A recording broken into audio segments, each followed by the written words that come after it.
Hey guys, welcome back to the channel. This is story about what if Naruto trains for year and unlocks the Rinnegan part 1. Before I start, please do support for more amazing content and comments for part 2. Do consider to subscribe my channel and share my video to your friends and check out the description as well. Let's start the video. Naruto POV. My name is Naruto Uzumaki Namikaze. I used to go by the name of Naruto Uzumaki instead until I was told of my heritage. All my life I had believed that I had been abandoned by my parents because of what I hold. So you can imagine my surprise when I learned my father was Minato Namikaze, the Yondaime Hokage, also known as the Konoha no Kuroi Senko, Konoha's Yellow Flash, the very same man who sealed the Kyuubi no Yoko in my gut. For a long time I was pissed at my gather for the burden being placed on my life. On some level I feel like he trusted me with the task of keeping the Kyuubi in control, believing I could tame its power.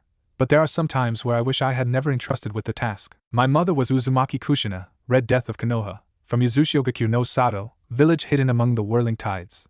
They say she was beautiful, a redhead with a tomboyish attitude similar to how I used to be, and she was also a kunoichi of the Whirlpool country, which was destroyed at the beginning of the Third Great Shinobi War.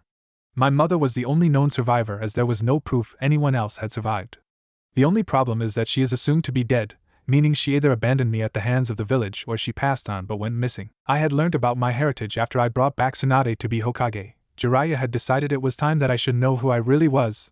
I was so happy to find out I actually belonged to people that loved me and didn't abandon me like I had thought all these years. I had then learned I had a special bloodline called the Omni Elemental. This allows me to use all elements as if they were my primary element, and with me being a jutsu lover, I couldn't wait to learn all the possible jutsu out there, and even create some along the way. This bloodline was apparently from the Namikaze side of the family.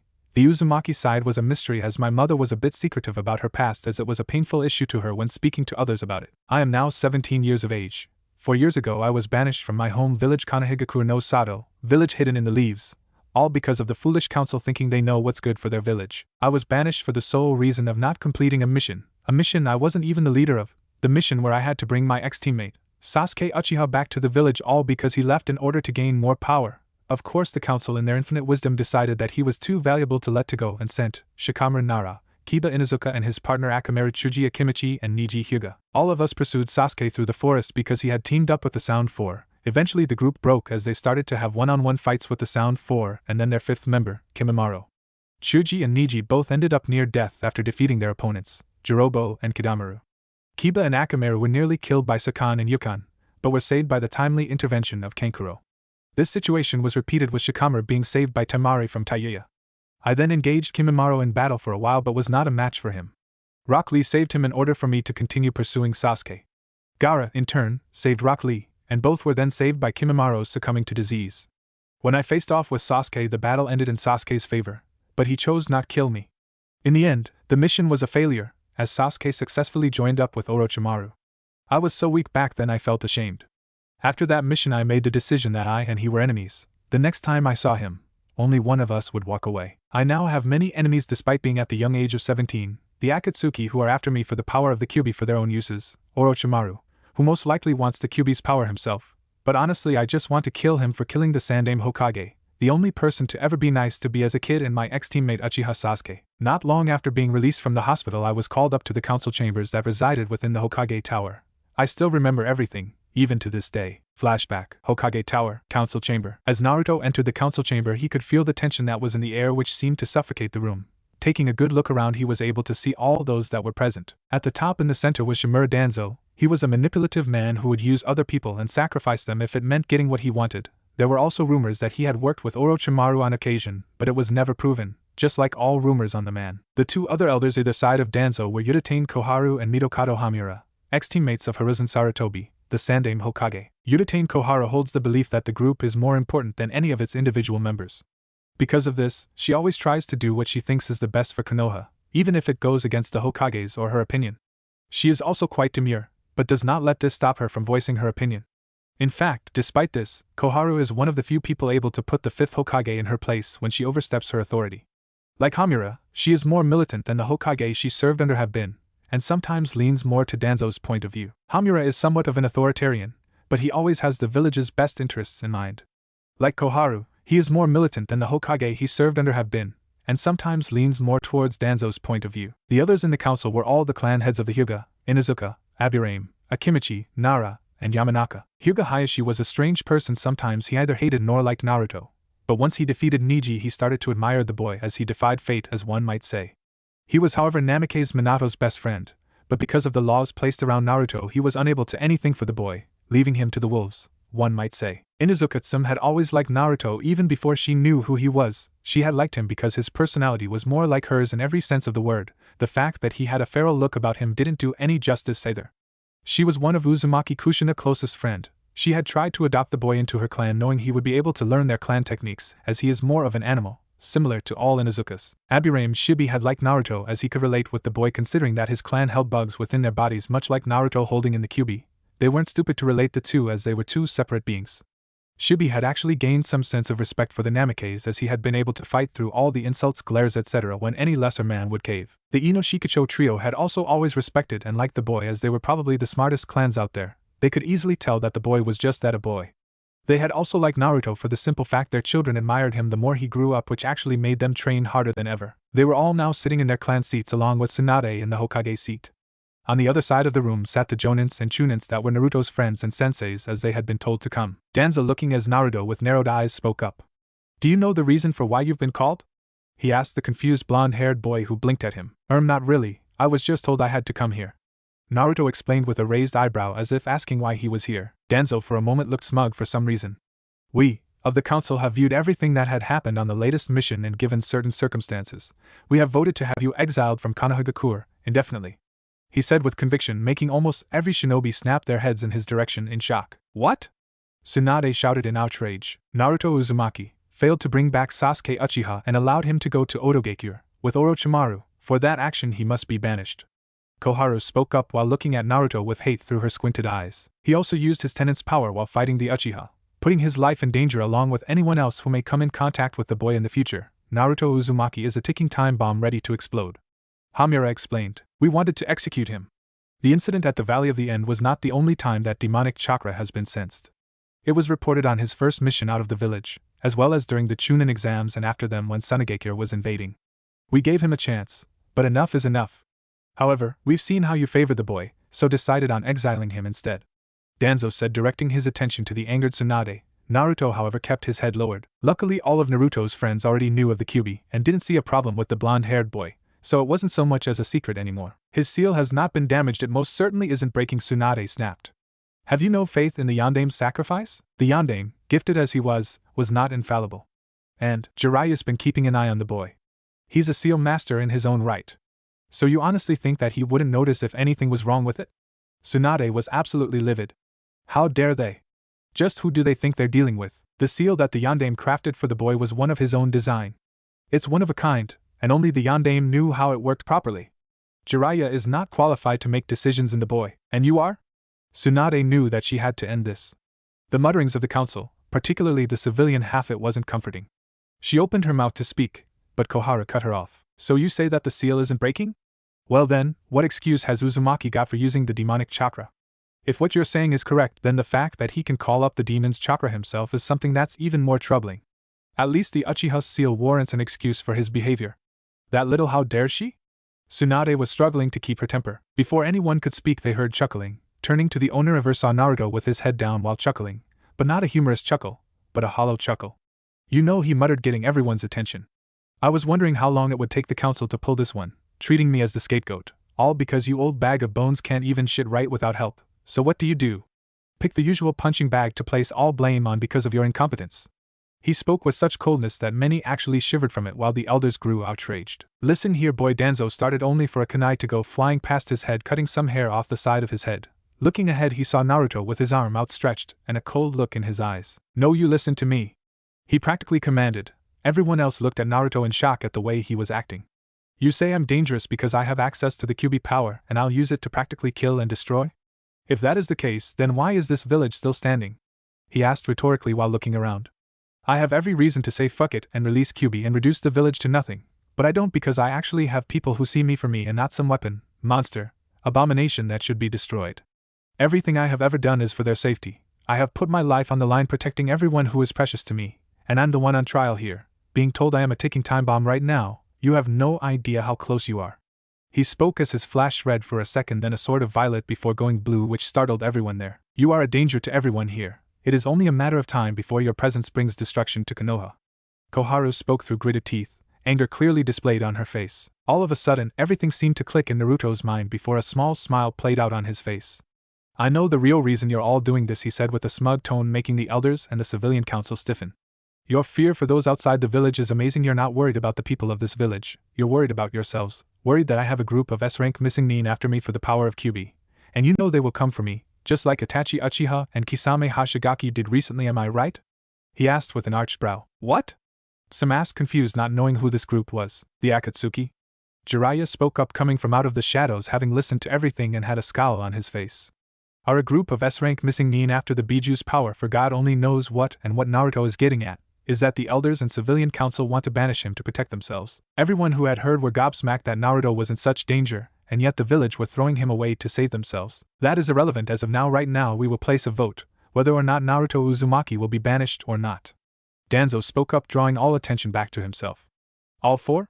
He asked, raising his own hand up along with the advisors and civilian council, which was actually the majority of the council now that clans have become empty in the village. And against?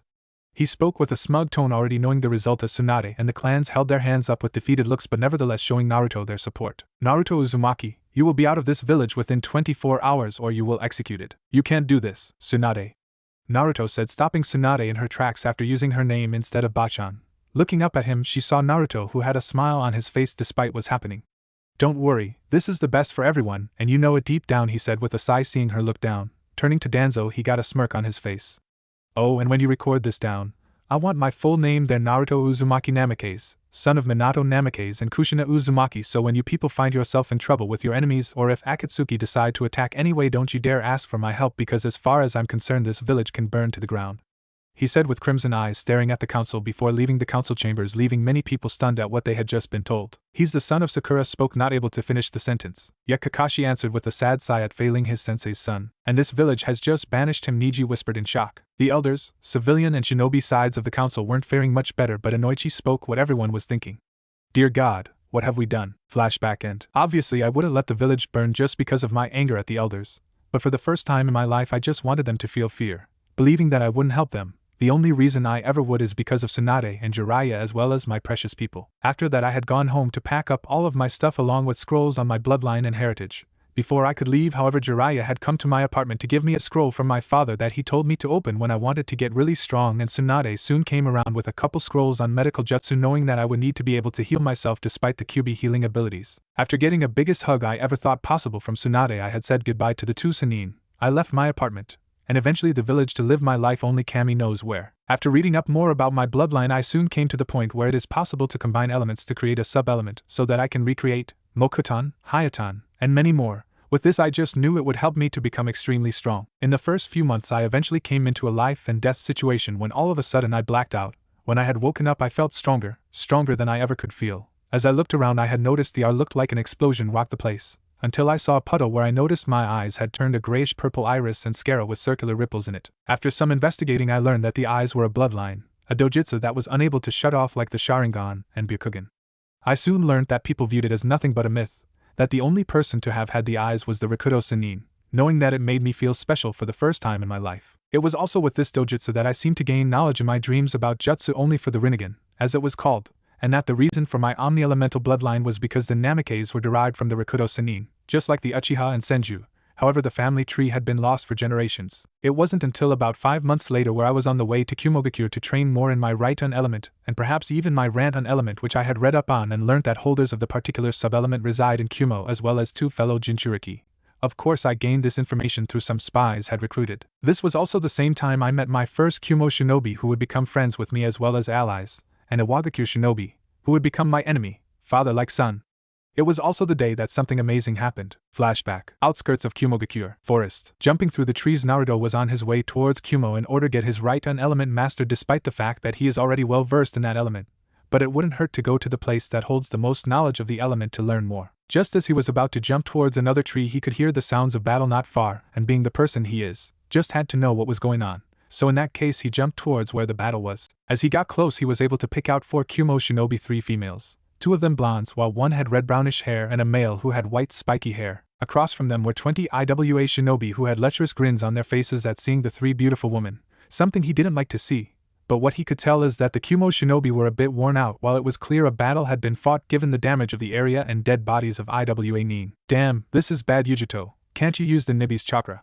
The one with red-brownish hair spoke to the young woman named Yujito. Yujito, now that he could see her clearly, was a beautiful woman. She purple slit eyes, which by the way it sounded, was because of her demon, the Nibi no Bakaniko. Well, at least I found a fellow Jinchuriki at last. He also noted she wore what looked like the traditional Kumo shinobi wear as well as a headband on her forehead. I'm too exhausted to access her chakra right now, Karui. She replied to the now named Karui. Karui was also a beautiful woman in a tomboyish sort of way. She was also dark-skinned while wearing a standard kunoichi Kumo shinobi attire with her headband in the form of a bandana. She also had a sword strapped to her back. She had a long mane of red hair with brown underneath flowing down her back, and she had some of the most beautiful topaz eyes. This is very bad. I knew I should have been nicer to the Raikage, but no, I had to screw up and now he sent us to our deaths. I honestly didn't think he would be that upset that I hadn't eaten my cereal. The only male spoke, who was crouched down low, also wearing standard Kumo attire with his headband tied around his forehead. He had short spiky white hair with black eyes and sucking on a lollipop. He, like Karui, also wore a sword strapped to his back. Shut up, Omo, he didn't send us to our deaths, right, Samui?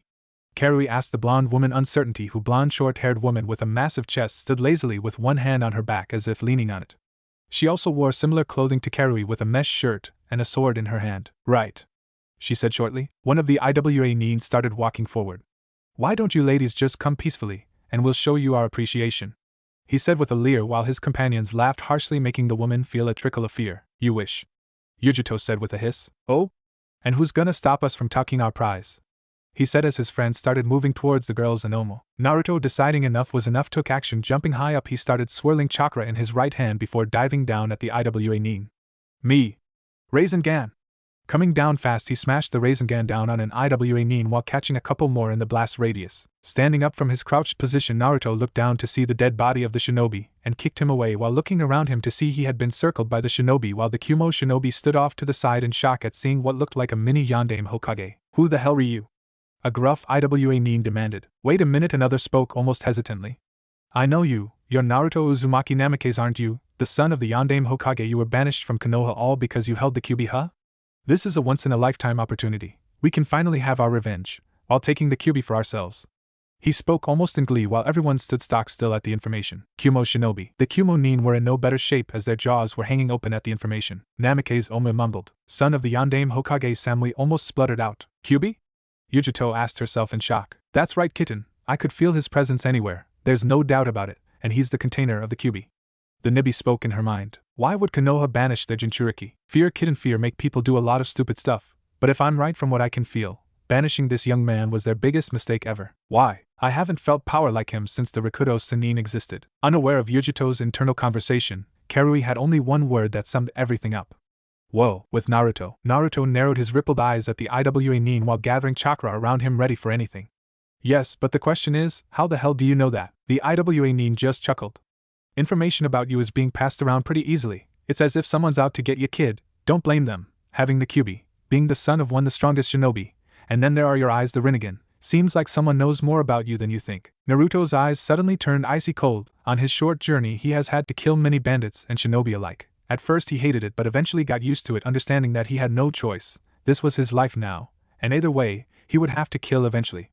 Over time he had learned to go into a sort of zone where he would be a monster in battle. All of a sudden all the IWA Nin pulled out kunai and shuriken, intending on turning him into a pin cousin, much to the Kumo Nin's horror. All at once every single weapon was thrown at Naruto, who simply closed his eyes. Raising his arms up either side of him, his eyes snapped open as he called out, Shinra Tensei! To everyone's shock, an incredible force exploded from out of Naruto, blowing all weapons away at a much faster speed while creating a small crater underneath him. Don't underestimate me or you'll pay for it, he exclaimed as he flipped through hand seals before calling out, Shotan, Shuriken Ranbu.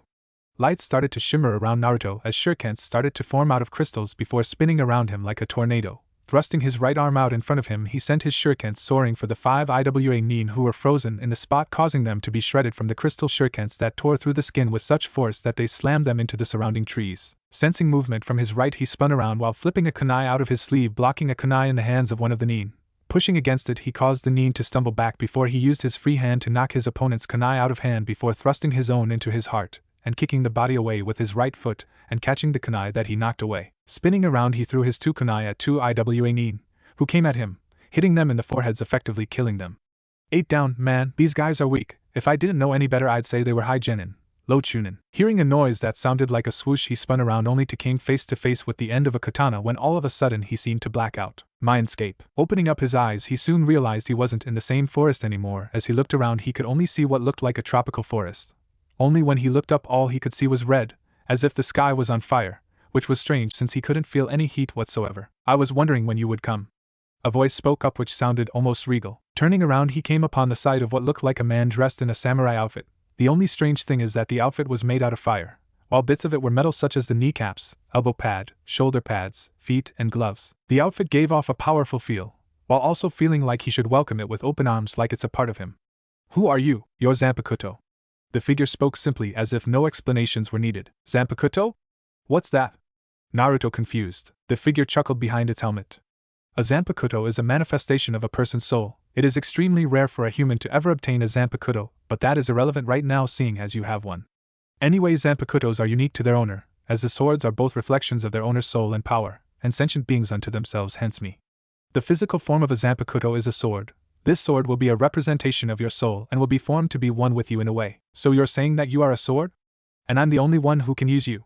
He asked. Yes, there are a few things first, however. Every Zanpakuto has its own unique name. A Zanpakuto can determine whether or not its wielder is worthy of its power, and also each Zanpakuto have their own true form. This isn't mine at the moment. You could say this is my first form in a way. Okay, I understand more. So you say each has its own name. What's yours?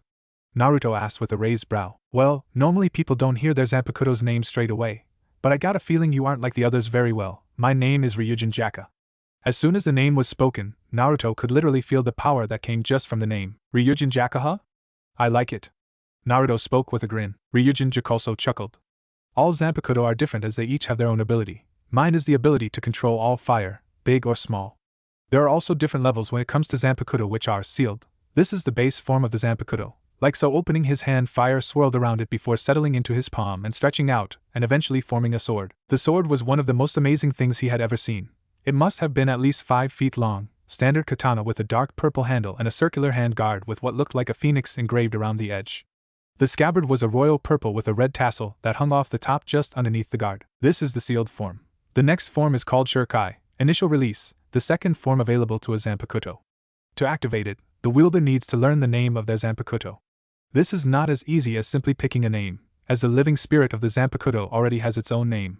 Therefore, the wielder must be able to communicate and harmonize with their Zanpakuto effectively, which requires being able to speak to the spirit within its world, very much like we are now.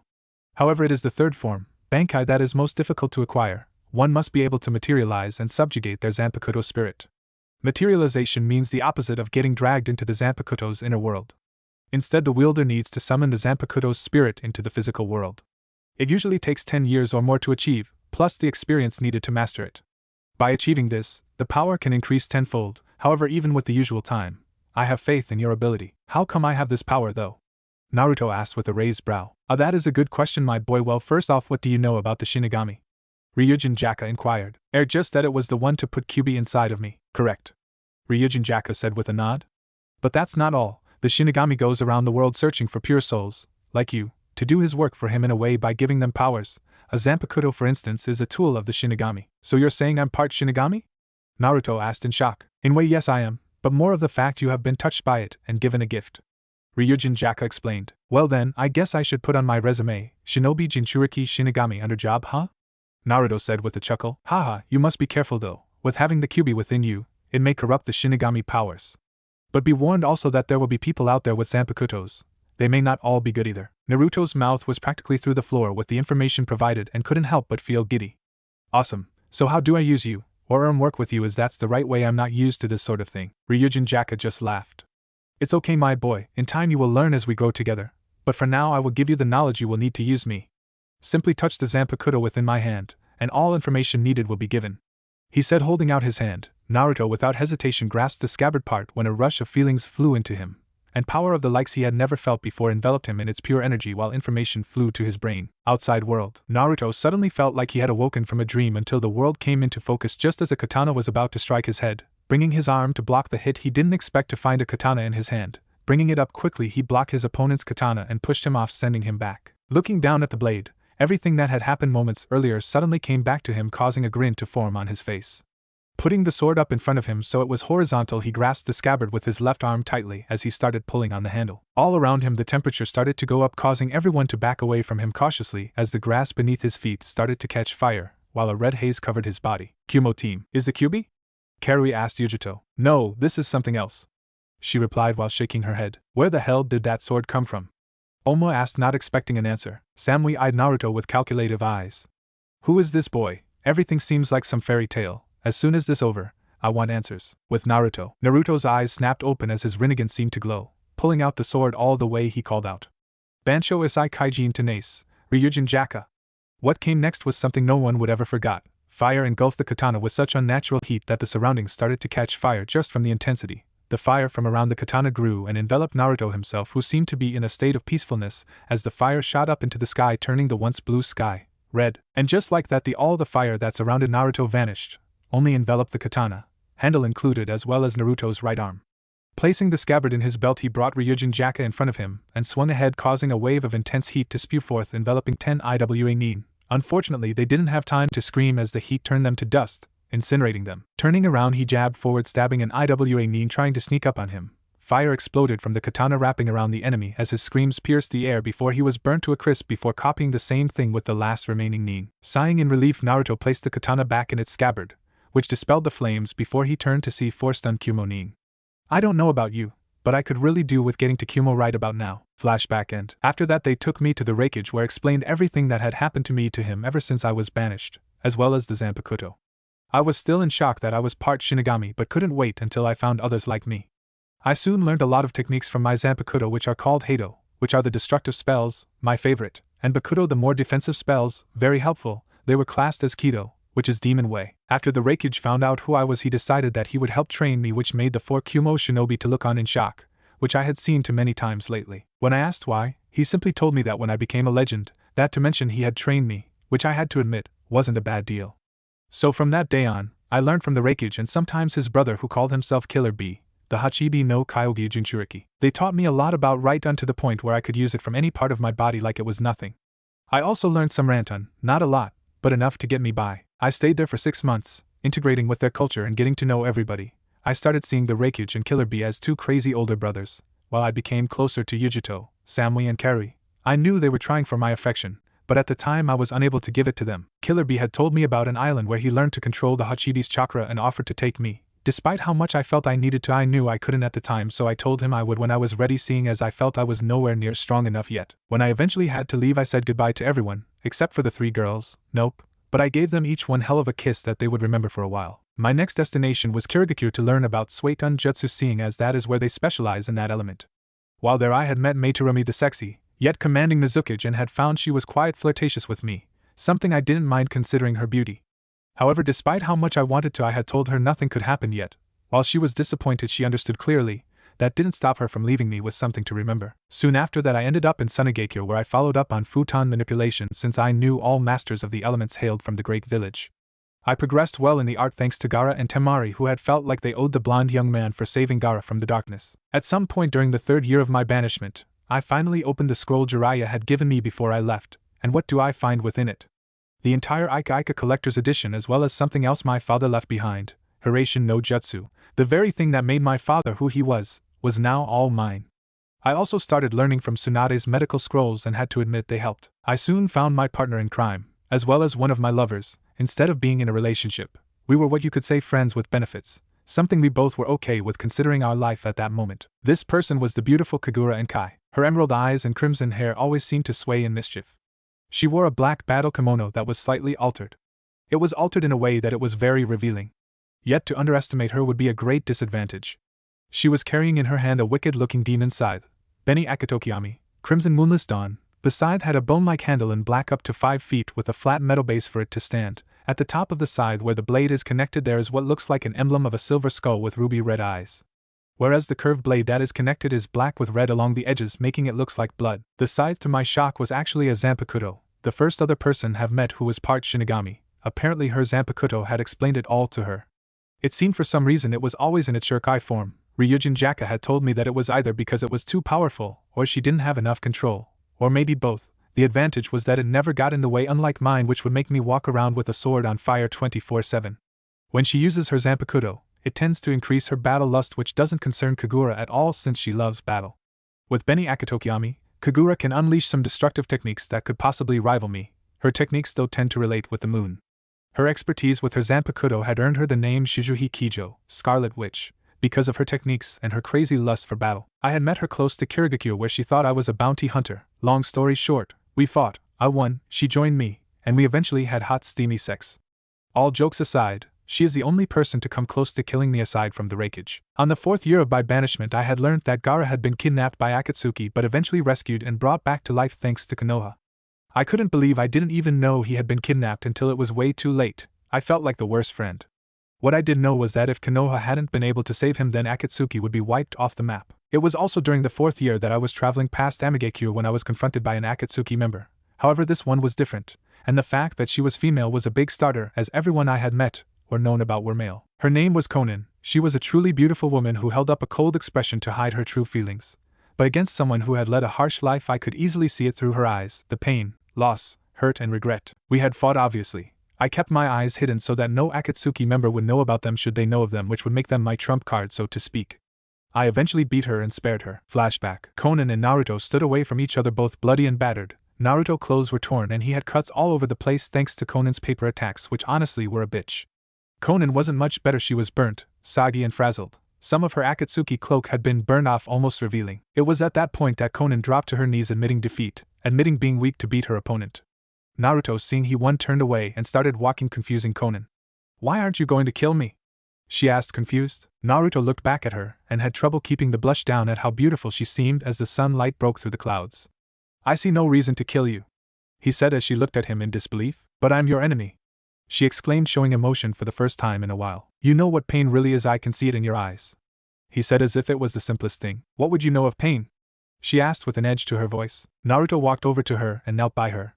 "Because I am the Kyuubi Jinchuriki," he said, shocking her. She didn't know he was a Jinchuriki, just that he was trespassing in aim, and he had to be dealt with.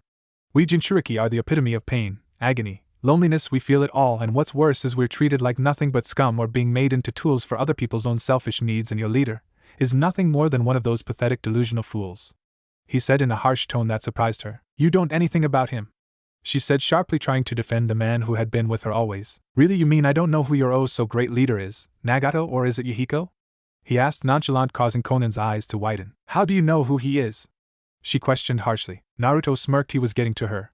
"I have my ways. I heard all about you, Nagato and Yahiko. At first, when I saw your blue hair, I thought nothing of it, but when you used paper for Yujutsu, it confirmed my suspicions. You are alive, unlike what the rumors say." Konan's brain was racing. She didn't think that this meeting would turn out like this. She finds out he's a Jinchuriki, then he know about the three of them, and then Nagato. Now she finds out he is Jiraiya-sensei's pupil as well.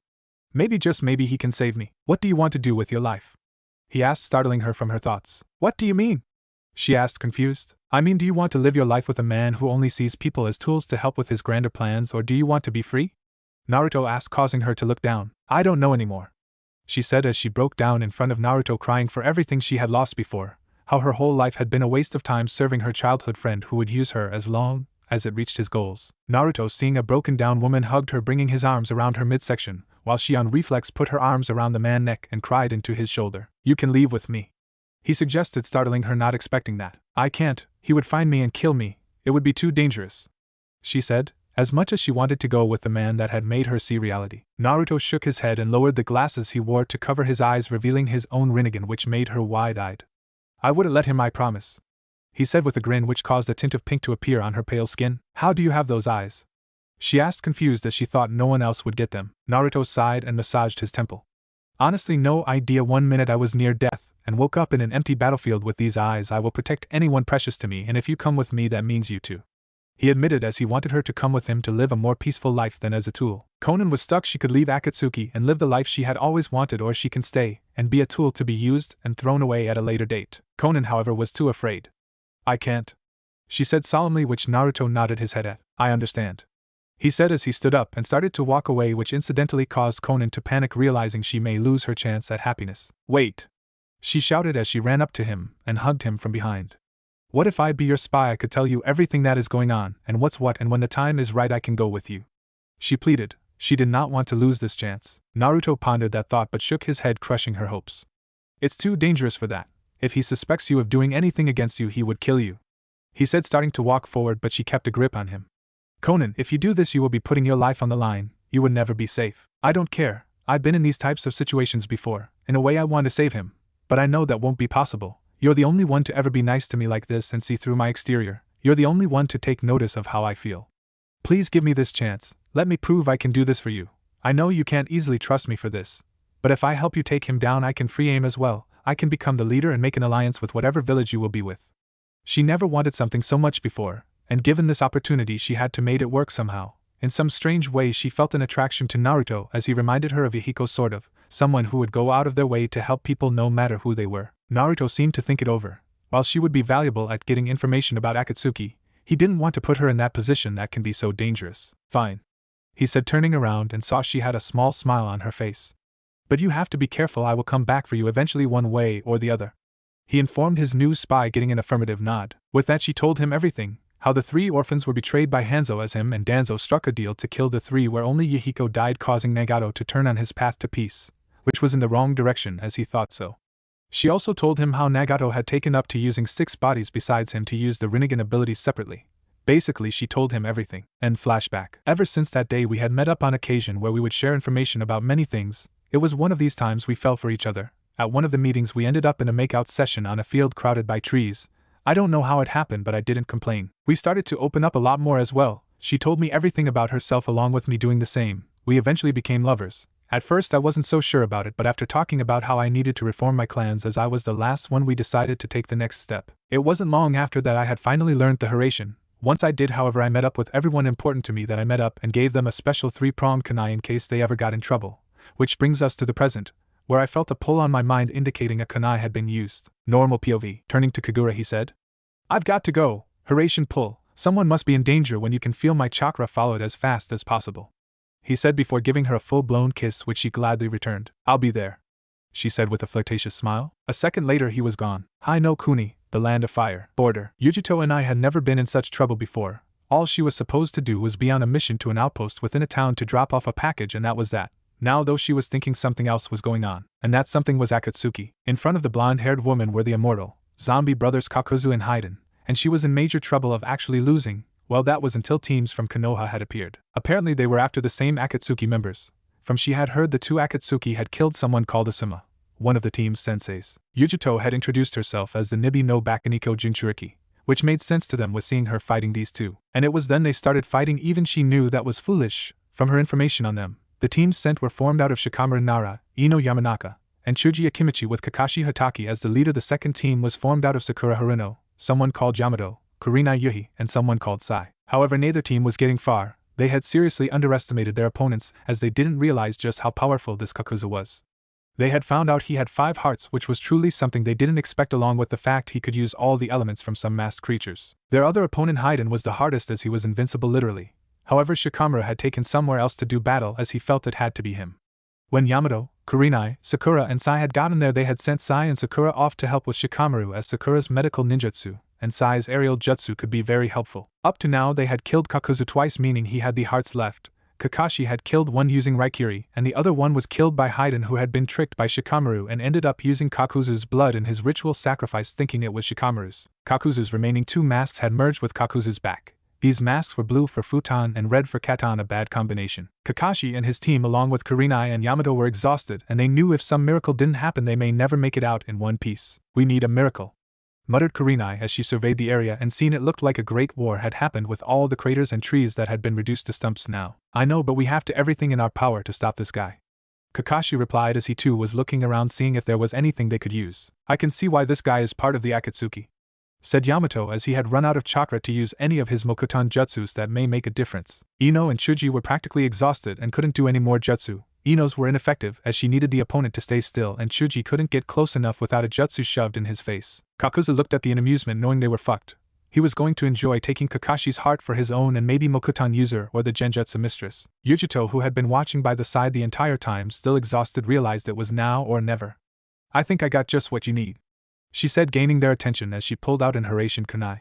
I hope he doesn't mind seeing these guys so soon. As soon as Kakashi saw the kunai his mind almost blew. not understanding how this woman could have that kunai, seeing as only one other person could ever use it, which hopefully meant one thing. Hiraishin?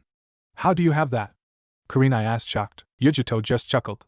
Let's just say, you'll be surprised.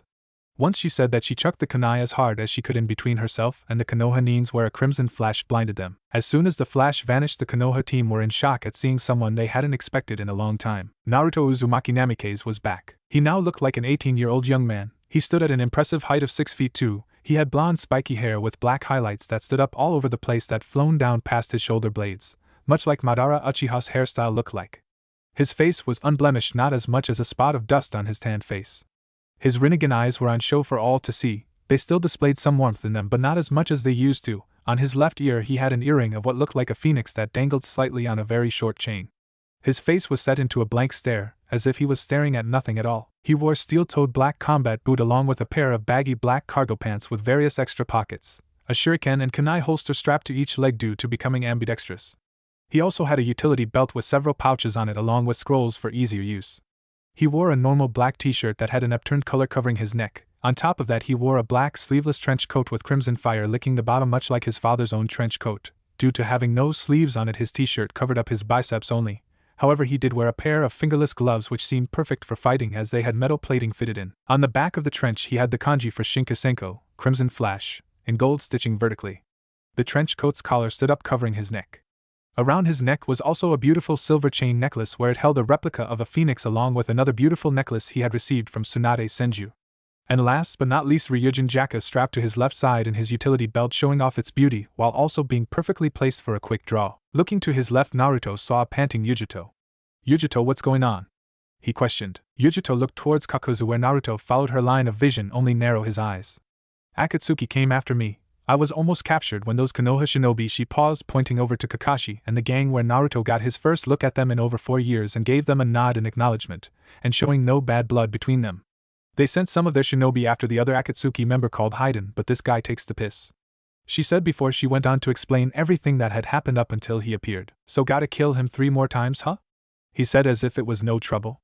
I'll give it a go. Kakashi was still looking at Naruto in wonder. Over the years, information of Naruto appeared in the bingo book which he along with every jonin had a copy of and practically knew all about his bloodline, the Rinnegan, the same one that was meant to be a myth. When he read it, some part of him thought it was just a lie to gain attention, but seeing it now was a whole other situation. He could practically the power. Well, there's you Miracle Kurenai, he said with an eye smile. You think Naruto can really beat this guy? I mean, all of us had trouble. Ino asked, unsure. While she was sure Naruto had become strong, she didn't know just how strong he is. Kurenai said nothing, just pulled a bingo book out of her pocket, flipped some pages and gave it to Ino so her and Shuji could read it. As she read it, she couldn't believe what it said. Name: Naruto Uzumaki Namikaze. Age 18. Hair color: long blonde hair with black highlights. Eye color: Rinnegan. Alias: Shinkasenko, crimson flash. Height: 6 feet 2 inches. Weight: 125.215 pounds. Heritage: Minato Namikaze, Yandame Hokage, and Kushina Uzumaki, Red Death. Rank/class: S rank. Skills: exceptional taijutsu, a ninjutsu monster, master kenjutsu artist, quite skilled in fuinjutsu and a chakra powerhouse, never known to run out of chakra, can see through most genjutsu. Bloodline: the Rinnegan, descendant of the Rikudo Sennin, allows the wielder to use all element manipulation. Nature affinities: Katon, Suiton, Futon, Raiton, Doton, Mokuton, Hayaton, Shoton and Gravity. Wielder of the Rinnegan and the Hiraishin no Jutsu. Jinchuriki of the Kyubi no Yoko. Weapon: Zanpakuto. Zanpakuto. Name: Ryujin Jaka. Description: at least 5 feet long, standard katana with a dark purple handle and a circular hand guard with what looked like a phoenix engraved around the edge. The scabbard was a royal purple with a red tassel that hung off the top just underneath the guard. Compared to the last time she had seen him, he had changed so much, and with what everything said, he seemed almost like a god. He's amazing. Perhaps being banished did him some good after all. I doubt he would have this strong in the village. Whoa! Shuji said, shocked. Yep, he's come a long way from the last time we've seen him. Kurenai said in a sort of proud tone, don't forget hot. Ino blurted out, which made her eyes wide with shock, and furthermore when Kurenai said in almost like a trance. Yeah. Kakashi, hearing them, shook his head. Lucky bastards. Naruto, he thought in amusement. With Naruto. Naruto turned back to Yujuto and told her. Stay with Kakashi and the other, this may get destructive, he said with a smirk, making her sigh and shake her head before doing as he said. Naruto walked towards Kakuzu with a look that could certainly kill, as his Rinnegan seemed to penetrate his very being. Kakuzu shivered. It was like he could feel his death before him. Kakuzu just smirked. If you think you can defeat me, you truly are mistaken, just like the Konoha shinobi Haiden killed, he said with a laugh. Naruto frowned at that since he hadn't heard someone had gotten killed. Who? Asuma Sarutobi, I believe his name was, he said, making Naruto sharpen his eyes while trying to control his anger. You bastard, now I have more than one reason to kill. I'll make sure you never leave here alive, he said, voice full of anger. Kakuzu grunted, showing he didn't care about killing Asuma. He was a worthy bounty, he said, angering Naruto more. Naruto grit his teeth together at hearing that. That's all human life is to you? Bounty? You people disgust me. Well, little Jinchuriki, what do you plan on doing? Naruto chuckled before holding his right hand up. I plan on showing you what it's like to feel true pain. Shinra Tensei. The ground in front of him was literally ripped up, breaking away as if some powerful force was blowing the area away. A second later, Kakuzu was picked up off his feet as he went sailing back through a couple trees before stopping. Sidelines. The group looked on in shock at the power of the jutsu. Looking at the result, they saw what looked like a half-pipe that was sent at where Kakuzu was stood, which was now a crater. How the hell did he do that? Exclaimed/asked Ino. That was the sixth element, answered Yamato vaguely. Sixth? Questioned Chuji. Yes, while you and the others know the primary five, there is also a sixth called gravity. No one really knows how to control it, but it seems the Rinnegan allows that possibility, answered Kurenai as she marveled at the power. Battle. Kakuzu was in pain, more pain than he thought possible. He wasn't expecting such an attack from the Jinchuriki, and now he paid for it by underestimating him, even though he had that dojutsu. Standing back up with his arms still extending by his black thread which made them dangle down, reattaching them to make them the size of normal hands, he went through hand seals as the red and blue masks' mouths opened up. Katon, Gokakyu no Jutsu. Fire release. Great fireball technique. The red mask then shot out a huge fireball. Futon, Rankuden. Wind release. Drilling air bullet. The blue mask shot a compressed ball of air at the fireball. Both jutsus combined, creating a ball of fire with intensity of that of the sun soaring at Naruto, who had his eyes closed. The fireball was still raging towards him. He could feel the heat getting closer, his blood pumping, and despite himself his grinned. He had been charging up chakra to use a jutsu he hadn't properly tested yet, but now was a good time as any to stop that fireball. Water was out of the question as it would evaporate, wood would burn, wind he may as well kill himself. There was no other jutsu except. Naruto snapped his eyes open and held out both of his hands and shouted, Fujitsu Kyuin. As soon as the fireball made contact, instead of an explosion, it hit a carrier that formed around Naruto before it started to be sucked into the barriers at the points of Naruto's hands. A minute later, and the fireball had been absorbed. Sorry Kakuzu, but jutsu don't work on me. Sidelines. Holy shit. He just absorbed the freaking jutsu. Ino exclaimed, amazed at the jutsu. It appears as if that is one of the abilities of the Rinnegan. Truly an amazing dojutsu, responded Kakashi. Ha! And to think everyone in the village thought that the Sharingan was the greatest. Can you imagine if he ever turned on Konoha for revenge? Mused Chuji. We would have the worst possible enemy. Deduced Kurenai. She had always held respect for Naruto even if she didn't admit it, and right now she was a little turned on at seeing him fight with such power. After all, power attracts. Has anyone noticed Naruto has not moved at all since the battle started? Yamato stated. Everyone looked down, and sure enough, no sign of him moving. Amazing! Ino exclaimed as she felt horny herself seeing someone so powerful and hot fight, especially with it being Naruto. She had never admitted it before, but she had always found him cute when they were younger, and seeing him now brought out all those emotions. With Shikamaru. Shikamaru had just wrapped a couple dozen explosive tags around Haiden with his shadow stopping him from moving. Now Haiden was hovering over a giant hole that went down for ages. The explosive tags were all connected to the trees around him, and for once in his life he felt fear run through his system as he knew he could actually die, or be unable to be put back together again should he collapse in the hole in pieces. What's going on? When did you do this? Haiden yelled as he indicated to the giant hole below him. I just set up this trap beforehand here. That's all. Shikamaru informed him as he was bent, slightly panting. This guy, he wasn't just separating us two without thinking he did it to lure me here? If that's true, he planned it up to here. Shikamaru then bent down to pick up a fallen pack of cigarettes. If you curse someone, you dig your own too. He pulled out a cigarette and put it in his mouth. You killed my sensei by curse. He then lit the cigarette. Don't think you can just merrily go your own way. Haiden glared at the lazy Nara so hard you would think he would set aflame. That's your grave. Kuku, I won't die even if my body is scattered and I only have a head. I'll climb out of here and rip out your throat. Shikamaru took a smoke of the cigarette before taking it out. This forest is special. Even within the fire country, only our clan is allowed to set foot in here. No one else will come. Our clan will keep an eye on you forever. As he said that, deer were coming out of the tree line all over the place. Shikamaru then felt a hand grasp his shoulder lightly. Looking over his shoulder, he saw the spectral figure of Asuma-sensei stood there with a proud smile on his face. You did good, Shikamaru. Yeah. The spectral Asuma then pulled out his cigarettes pack before pulling out a single cigarette and putting in his mouth. Shikamaru pulled out his lighter and lit it for one last time. My will of fire, I entrust it to you.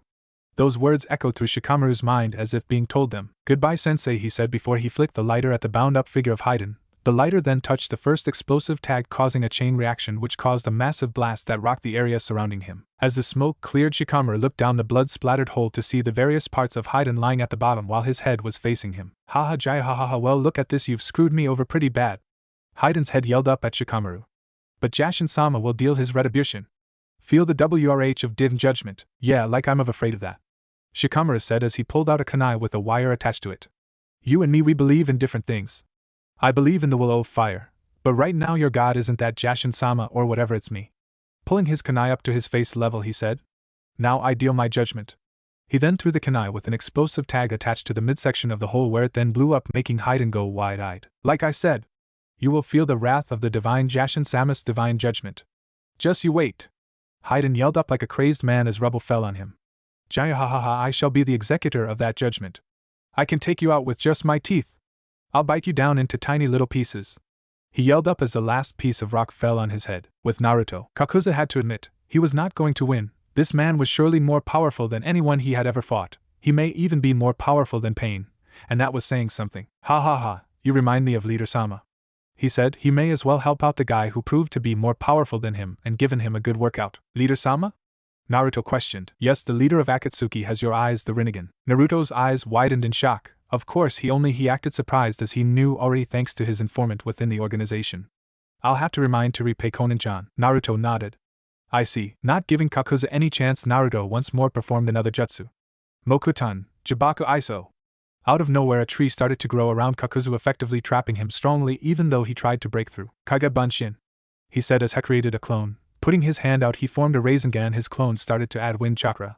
Only this time the wind started to pick up, ripping the ground apart, destroying trees around him. He closed his eyes while focusing on the power of the jutsu. Futon, Raisin Shuriken, Naruto declared while everyone had to shield their eyes from the sheer power coming from it. Naruto held up his hand as the jutsu whirled around him, taking on the appearance of 4 large points, making the Rinnegan appear as a giant Fuma Shuriken, with the Rinnegan in the center remaining a perfect sphere. Kakuzu looked at it like he had shit himself, which at this situation he wouldn't surprise himself if he did. That jutsu, I have to get out of here, that will definitely kill me. Sideline. I can't believe he done it, exclaimed Kakashi, who right now seemed ecstatic, confusing the others around him. Done what? Asked Kurenai as the wind seemed to get stronger and stronger. He completed the Rinnegan. Completed? Asked Ino as the screeching was getting higher by the minute. Kakashi nodded. Yes, when the Yondaime created the Rinnegan, he initially wanted it to combine his elemental affinity with it to make the ultimate jutsu possible. However, he was never able to progress that far as he had a pregnant wife to take care of, and truthfully he never had the control for it. But it seems Naruto has done the impossible again. He exclaimed happily, and the others finally got what he was saying. Amazing! Shuji said, proud of how far his friend had come from being the dead last. Naruto-kun can really surprise you at times. Yujuto spoke with a smirk. Battle. Naruto cocked his arm back and looked at Kakuzu, who was struggling in the tree he was in. Goodbye, Futon, Raisin Shuriken. Swinging his arm forward, he threw the jutsu. No one could believe it. Naruto had just thrown a jutsu that needed so much control and had so much power that no one could even dream of using, and yet he simply chucked it like it was nothing. The Raisin Shuriken soared across the battlefield like a disc, screeching until it hit its mark, cutting through the tree and lifting Kakuzu up in the air from the force. The Raisin Shuriken then exploded, creating a dome 80 feet wide of wind and chakra. Inside the dome, though, the masks that were attached started to crack all over before finally dissolving into nothingness, and Kakuzu was being cut to shreds at a molecular level. Naruto stood at the same spot, amazed at his jutsu as it was the first time he used it against someone. He looked as the dome started lowering down until it revealed Kakuzu still floating in midair, being attacked by hundreds if not thousands of tiny wind blades before falling down in the 40 feet deep crater. Naruto started walking towards the crater along with his friends, who jumped by him. Such power! Exclaimed Ino as she almost pissed herself seeing the destructive power. Amazing! Whispered Kurenai as she wished and promised that she would never get on Naruto's bad side. Good thing she always admired him then. She was also happy that one of the people who had a hand in killing Asuma was now dead. Many believed that her and Asuma were an item for a while, when in reality they were close friends who always shared their secrets. Ever since the academy they were like siblings. She only hoped Shikamaru was alright, as he was the closest to Asuma, probably more than her on some level. She also knew that Naruto viewed Asuma as some sort of uncle, as he was the only other person other than the Sandaime who actually treated him like a real person when he was younger. Asuma had informed her of Naruto and what he was like, which caused her to become intrigued and understood that his idiotic ways was a mask to hide the pain, as it was easier that way, something she could relate to. Kakashi also was awed and terrified of the jutsu Naruto had just used, as it was truly a powerful jutsu which looked like it was a one-hit kill. In fact, all of Naruto's jutsu that had seen had been destructive and high level. If he was honest with himself, he didn't expect Naruto to become this much powerful. He was going to fix his past mistakes and hope that he could still give Naruto some jutsu such as his own Chidori and Raikiri, which knowing Naruto he could improve them in ways he only wished he could. Kakashi walked up to Naruto a little wobbly at first as he was slightly fatigued from his previous battle. He stood by Naruto and grasped his shoulder in a proud way. "Your father would be proud of you," he said, making Naruto grin and scratch the back of his head, which caused Ino and Kurenai to nearly shout kawaii. Before anyone could say anything, they heard someone appearing close by. "Son of a bitch." Looking over, they came to the sight of Kagura looking at the crater with wide eyes. Lifting her eyes from that, she walked over to Naruto. "You never told me about that jutsu, Naruto-kun," she said with a pout, which Kurenai thought she looked like Anko. "It was too dangerous to show you without getting hurt," he explained casually. Hearing Kakashi cough, Naruto looked at him before he realized that no one knew Kagura. "Sorry, guys, this is Kagura and Kai the Shijuhi Kijo," he said, making them wide-eyed that Naruto knew such a person. It wasn't a secret that she was a bloodthirsty. "Kagura, this Kakashi Hatake, Kurenai Yuhi, Ino Yamanaka, Chuji Akimichi, and from I understand, Yamato. It's nice to meet you," Kakashi said, being polite. "Right back at ya," she said before turning to Naruto. "We should get going soon." "Where are you going?" Kurenai asked. "Well, we were going to take Yujito back to Kumo and kick the shit out of the council for what I can presume sending her here for a trap, am I right?" he asked Yujito, who grew a scowl. "Yep, those bastards have hated me for as long as I can remember." "Well, we'll be seeing ya," Naruto said as he started to walk away before stopping and getting something out of his pocket and going back to Kakashi. "Could you give this back to Tsunade? It's important. Oh, and I've made sure only she or Jiraiya can open it," he told him before he gave him a scroll and getting a nod. "Sure, Naruto, do you think you'll ever return?" Sighing, Naruto turned back to look at Kagura, who was talking with Yujito. "I don't know, I doubt it while Danzo and the elders are still there, and if I was, I'd make sure Kagura comes with me." "Lovers?" Kakashi asked with a raised brow while Kurenai and Ino glared at him, until Naruto actually chuckled. "More than you know, Kakashi, more than you know," he said with a smirk before he walked away towards the center of the crater, leaving two blushing women and a perversely giggling man, while Chuji and Yamato blinked between the interaction. Naruto walked over to the body of Kakuzu and opened up a scroll in front of him. Drawing some seals on the black scroll, he then placed his hand on the seal and Kakuzu, and just like the body disappeared. Walking back to Kagura and Yujito, he grasped both of their shoulders before vanishing in a crimson flash, leaving the Konoha needs to go home. With Shikamaru. Shikamaru had just walked out of the forest line with a deer of his clan walking alongside him. He was currently holding the packet of cigarettes that were once Asuma's in his hand. Before he could go on any further, a pink and black blur dropped down in front of him. Sakura and Sai dropped down in front of Shikamaru in a crouch and stood up. They noticed how Shikamaru looked disheveled as if he had been in a war of his own, and they also noticed the deer next to him, which they thought as strange. "Here you are!" Sakura exclaimed, happy to see Shikamaru alive. "Reinforcements?" asked Shikamaru with a raised eyebrow. "You're a little late, aren't you?" Sakura and Sai both looked shocked for a moment before Sakura asked. "What?" "Shikamaru, you took out an Akatsuki on your own," while Sai muttered. "He's more impressive than I thought." Shikamaru then put the pack in his pouch. "This time I really had to do it. So yeah," he said as he glanced at the deer beside him. Sakura smiled slightly, secretly proud of her friend. "Yeah, I guess. What's going on over at the others?" "We left them to go help you," so Sakura trailed while Sai finished off. "Let's go back to them." The three of them then jumped into the trees to meet up with the others, and unknowingly an old friend. Later, both teams eventually joined up and were now stood in a part of the forest debriefing each other about what had happened. "So Naruto really shown up, huh?" Sakura asked, wishing she had seen him. "Yep, he's strong too, but right now, we need to get back to Konoha. Naruto asked me to give Tsunade a scroll and it might be important," Kakashi said, getting a nod from everyone before they shot off. Kakashi only hoped the scroll didn't contain any dreadful news. Oh, he had no idea. Konoha, Hokage Tower, Tsunade's office. Tsunade sighed as she listened to Kakashi's report on the mission and how they almost got killed, or at least they would have had a certain blonde-haired Jinchuriki not save them at the last minute. While she was glad that Naruto seemed to be doing well and happy with his life, and from what Kakashi had also passed on to her, he's already on his way to rebuilding his clan, she was also sad that she hadn't been able to see him herself. After all these years, she still couldn't get over the fact of how strong Naruto had gotten, stronger than possibly the Yondaime, and that was saying something. She sometimes wondered why Naruto never created his own village.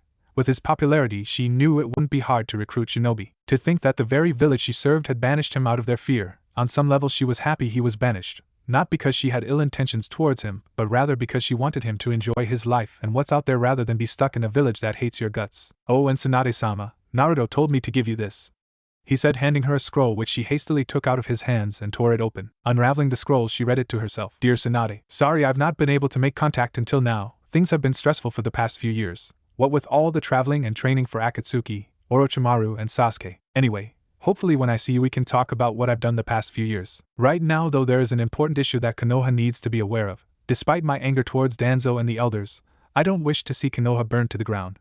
The reason for this scroll is that I believe that Orochimaru is planning an attack on Konoha in the next couple of weeks. I know it may not sound believable, but I have someone who is close to Orochimaru as my spy. He has been rebuilding his forces the past few years while improving on the curse seal to allow the wearers more control, making them more dangerous. What I need for you to do, however, is plead with the council to hire me as a sort of mercenary. This will also allow me the opportunity to be able to help protect Konoha for a while, as I know Akatsuki will attack there, knowing I have people I care about. Also at the bottom of this scroll is a seal that only your blood will open it. Use it if there is no other option. Goodbye. Hopefully I'll see you soon. Love, Naruto. P.S. I'll be bringing Kagura if I am coming back. I will be on my way to Takigakure if you need to reply. Smiling to herself at the fact she may see Naruto soon, she bit her thumb and slid it along the seal, smearing her blood on it, causing a poof, revealing the three-pronged kunai, which caused her eyes to widen. Son of a bitch actually learned it. Chuckling to herself, she pocketed the kunai before looking up at teams in front of her. Thank you, Kakashi, you're all dismissed, she said with a smile, while they gave nods before leaving. Pressing a button on the intercom, she spoke. Shizen, call a council meeting in the next hour, and tell them it's important, she ordered. Hi, Tsunade-sama, she heard back. Nodding to herself, she relaxed back in her chair while hoping she sees Naruto soon. Kumogakure, Raikage Tower. There weren't many things that could easily scare the Raikage. Being born and raised in a place such as Kumo had built a tough shell around him and learned to be calm and face all dangers that may come at you. Despite this, there were things that did scare him, such as his assistant who would get pissed at him for missing a meeting or accidentally destroying his office and training ground. Then again, maybe all women could scare him, especially when they give you the look. And let's not get started on the paperwork fiasco that seemed to multiply whenever he looked away. However, what really scares him is the full-on glare by a pair of Rinnegan eyes, while Yujito and Kagura stood off to the side watching everything. What the hell is wrong with you? Naruto growled out angrily. What? The Raikage asked, confused. You sent Yujito on a mission to deliver a package. Instead, she got ambushed by a pair of Akatsuki. Now try and tell me how they knew exactly where she would be. He spat out. The council gave me the mission for Yujito, said it was important and only she could do it. Raikage explained. And you didn't make sure what the mission was? You know better than me that the council want Yujito gone. I know for a fact that if it was Killer Bee going on that mission, you would have double-checked everything. At that, the Raikage jumped out his chair, howled only for him to be forced down by an invisible force. It was at this point that Team Samui came through the door and could easily sense the tension in the room, especially when they hadn't seen Naruto so angry and the Raikage so red in the face. You know full well that you should have backtracked the mission, make sure it was reliable and who the client was. If Yujito didn't have my Hiraishin kunai, she may have been dead right now, or worse, he exclaimed angrily. I have half a mind to go and kill those pathetic counselors. They remind me too much of Konoha's council. All right, you're right, I should have double-checked them, but I didn't expect the council to pull this one on me, especially when they're already scared of you, he admitted while Team Samui looked on in shock at what was happening. Looking at Yujito off to the side, they saw her looking down while Kagura had a blank look on her face. If they're scared of me, I'll go give them reason to be even more scared, Naruto said with a creepy grin before he vanished in a crimson flash. Oh shit. Raikage groaned before getting up with the others following. Council chamber. As the council were in a meeting of the usual day-by-day business, while silently celebrating for getting rid of the demon child once and for all, they were ill-prepared for the doors to come flying off its hinges, and meeting the deathly gaze of the Rinnegan. How are you all this fine day? He asked with a sickly sweet voice. Namike-sama whispered, a merchant in shock. I think it's been a lovely day, to be honest, traveling around, enjoying the sights, when all of a sudden I was teleported to a fight involving the Akatsuki and a certain Jinchuriki. Now I know you guys had nothing to do with that, right? He asked rhetorically, and yet it sounded so sincere. Of course, we would never do something like that, one man protested. So it wasn't you who assigned the Yujito her mission, which ended up being an ambush? No. Like we said, we wouldn't do such a thing. Another man protested while sweat trickled down his forehead. I can never understand councils. I mean, this village practically worships Jinchuriki, views them as something akin to angels, the complete opposite of my home, and yet there's people like you who wish to take it all away from them. And for what? Power? Money? You people make me sick. If I were the Raikage, I would have you in jail for treason. The last time I checked, a Jinchuriki is a human being, a shinobi, part of the community, and I know better than anyone, seeing as I am one myself. He growled out as the council started glaring at him. Behind Naruto stood the Raikage, Yujito, Team Samui, and Killer Bee, who had heard the commotion. Listen here, you disrespectful brat, you can't tell any of us what to do. This is not your village, so go home where you and your kind belong. One of the more stupid council members ranted. Naruto's eyes bored into the council members with a chilly gaze. Lifting his hand up, he used the power over gravity to send the man against the wall, cracking his bones under the pressure. You're right, I'm not part of the village, I'm an ally from the outside, and if you want to keep it that way, treat my kind with respect that they actually do deserve, because I doubt you want me as your enemy. He threatened them before letting the guy fall. Breathing in to calm himself, he turned around with a small smile. Well, that's that taken care of what we having for dinner? He asked, causing them to face fault at the question. The old Naruto will always be there somewhere. Konoha, Hokage Tower, Council Chamber. The council had changed a lot in the years Naruto was gone, as there used to be 3 sides to the council: the civilian, shinobi, and the elders. However, through the years they all noticed that the civilian side were taking votes in matters that had nothing to do with them whatsoever. So they came to the decision to throw them out, and keep the elders and shinobi side to make decisions. Now sat around the room was Tsunade Senju, Jiraiya, Suminazuka, Hayashi Hyuga, Shibi Aburame, Choza Akimichi, Shikaku Nara, Inoichi Yamanaka, Danzo Shimura, Koharu Udatane, and Hamura Midokado. What is this meeting about, Tsunade? Danzo asked with his one eye staring in a bored fashion. You will call me Hokage-sama, or Tsunade-sama Danzo, she snapped, irritated with the cripple. Anyway, I have received information from a reliable source, and it could cost us dearly depending on the way we act. What is it? Some asked, knowing it can't be good. Well, when is it ever? In 2 weeks' time Orochimaru will attack us with everything he has, she informed them, causing them all to gasp in shock. We must do something to stop them. We don't have the resources at the moment to deal with an attack by Orochimaru. Inoichi informed them while getting nods all around. I know, I have sent a scroll to the Kazekage informing him of our situation, and now all we have to do is wait for his reply. Will he even help us? Choza asked, getting everyone's attention. I mean, wasn't he best friends with Naruto? What reason does he have to help us? Tsunade chuckled and let a small smile grace her features. Because we will be hiring Naruto as a mercenary to fight with us in the upcoming invasion. Absolutely not, Danzo exclaimed, speaking for the first time. That monster cannot be trusted whatsoever. We don't even know where his loyalties lie. Oh, for fuck's sake. Hayashi spoke out, surprising them all since he never swore. Naruto has never betrayed us, never led us to believe he wasn't loyal to his friends. The only reason you don't want him here is because you're afraid of how strong he has gotten and lied to me. We've all read the bingo book. He is his father's son, no doubt about it, and that scares you more than you like to admit. Everyone was stunned to silence hearing that. Despite knowing Naruto wouldn't kill them or attack them, elders not included, he was still a man to be feared for his abilities that he had gained in the recent years. Hayashi's correct. We can't let irrational fears play with our minds. We have done that many times before and look at where it has gotten us. I say we bring Naruto back, but leave it up to him whether or not he wants to be a shinobi of Konoha or just a mercenary. Shikaku explained. So the rest of you agree? Tsunade asked whilst the clan heads gave a nod, which was enough for her. Very well, I will send the rookies out to retrieve Naruto in the next week to bring him back, she said before getting up and leaving. You're coming back, brat. I'll finally see the man you've grown up to be. Later, Tsunade's office. Tsunade Senju was currently sat behind her office contemplating on the latest news she had gotten. Akatsuki had been sighted close to Takigakure, the same place Naruto said he was going to be, and the only reason she could think of them being there is the Jinchuriki they currently have protected. But she knew they wouldn't be able to stop the Akatsuki, so that is why standing in front of her were the Rookie 12 along with Kakashi Hatake, Kurina Yuhi, Mado Gai. She had also informed them about the invasion that will be led by Orochimaru in the coming weeks. The Rookie 12 had changed quite a bit over the years since Naruto was banished. Sakura had taken her training more seriously under Tsunade and became what people had dubbed Mini Tsunade with her strength and expertise in the medical department. She had also been dying to apologize to Naruto for everything she had said to the boy, as she had never been able to forgive herself. The fact that he was banished because of Sasuke didn't help matters either, especially when she realized just how corrupt Sasuke had become over time. She changed her outfit, which now consisted of the same basic red top as in, with black gloves, black high-heeled boots, black shorts, short pink apron-like skirt, and pink elbow protectors. Sakura is now also armed with a Chunin's Tanto above her medical pouch. Forehead protector has also changed to red in color. Ino had changed drastically. She had become more focused on her training, much to everyone's shock, and she learned most of her family's jutsu as well as an array of elemental jutsu that had helped her greatly in missions. Now she understood why Naruto loved jutsu so much. Ino had removed the bandages that she used to wear around her waist, which allowed her stomach to be seen, and replaced the fabric arm wear on her elbows with fishnet, and also wears fishnet over her knees. Ino is now also equipped with a Chunin's Tanto, which she wears above her medical pouch much like Sakura. Shikamaru hadn't honestly changed much, other than the fact he actually trained harder, maybe because he wanted to help Naruto in the future as he knew of the dangers the blonde faced, or maybe it was because he realized just how dangerous missions were if not fully prepared, something he learned on his last mission with Naruto. Shikamaru has grown noticeably taller.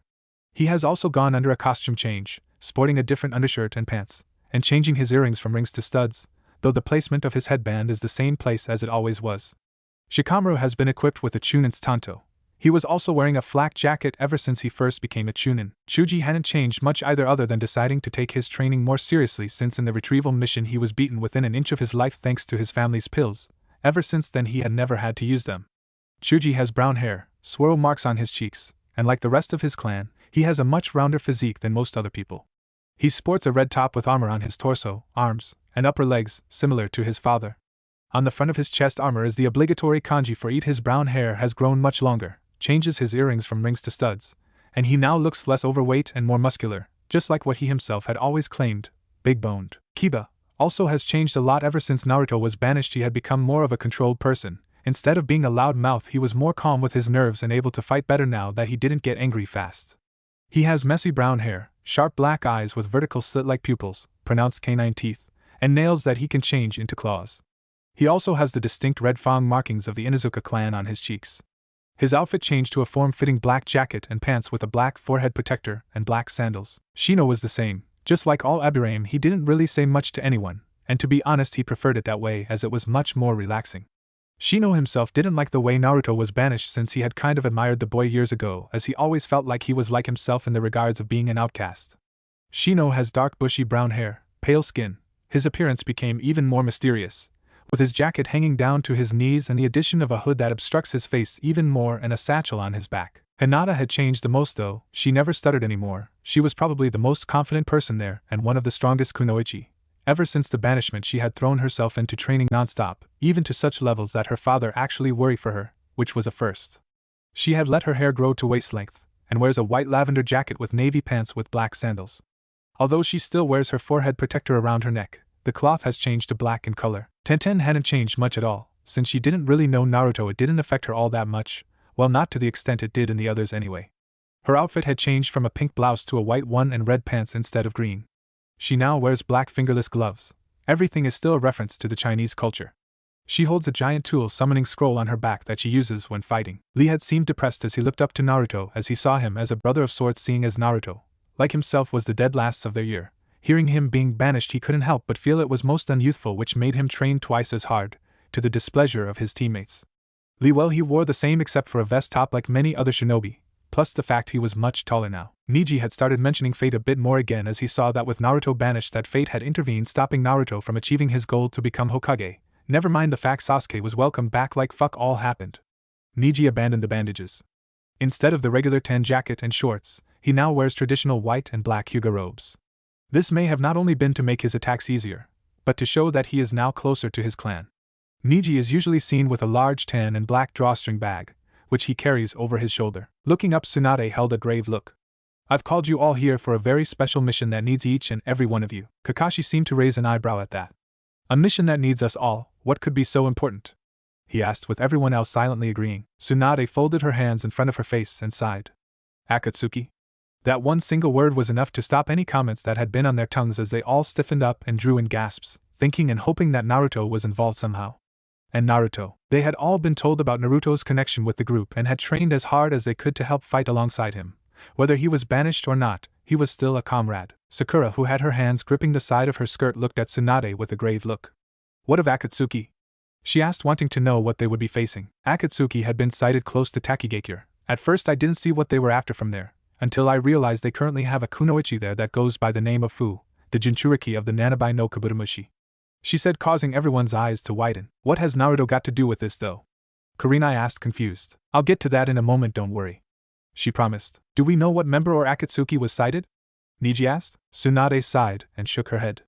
Unfortunately, we don't have a clue. The only thing that can honestly be done is be prepared for anything that may come at you. When do we leave? Lee asked, wanting a good fight. As soon as possible. I want you all to go home and pack whatever you will need for this mission. Everyone gave a nod of acknowledgement. And in a week Naruto will be at Takigakure, for probably the same reasons. I don't understand. Tenten said, confused. Naruto sent me a scroll by giving it to Kakashi when his team met him. It told me all about this invasion by Orochimaru and that he wanted us to hire him as a mercenary. Which is what you guys will make sure you do in 1 week. I want you all to make contact with Naruto and tell him he can come back. Everyone smiled at that, glad to have him back. Will he be a shinobi of Konoha? Shikamaru asked. That's up to him. He can be a shinobi of the leaf or simply be a mercenary. Also there will a woman with him, Kagura. She said, only for Kakashi to giggle perversely. Oh yes, she will definitely be with him, he said with another giggle. Nevertheless, help fend off Akatsuki from taking Fu and bring back Naruto. Uzumaki Namikaze dismissed. Getting a round of nods, they left to prepare for what they knew was going to be a tiresome mission. Forest outside of Takigakure. 1 week later, Naruto and Kagura had left Kumo after spending a couple days to catch up on some kenjutsu training as they felt like they were lacking in that area. In those days, however, Naruto had started to have some sort of relationship with Yujito, Samui and Karui, although not intimate yet. He had told them he would end up having a harem because he wanted to rebuild his clan back to what it once was, so this led to explaining to them about Kagura, already part of the harem, Mei Terumi. The Mizukage wanted to be, and a friend of his would be too. Obviously he couldn't tell them it was Conan, seeing as she is his spy and any information leaked out would put her in danger, and to his surprise they were more than happy. While Karui proved it by giving him one of the most intense makeout session he had ever had, Yujito had done similar thanks to Nibi encouraging her, while Samui and him kissed, but not to the extent of the other due to her having created an ice wall around her heart, which was slowly crumbling each passing day. It was also the time of week to go to Takigakure because he had to check up on Fu, the Jinchuriki of the Nanabai no Kabutamushi. He had met her a couple years ago, only she only knew him as her village's hero for helping out her brother Shibuki.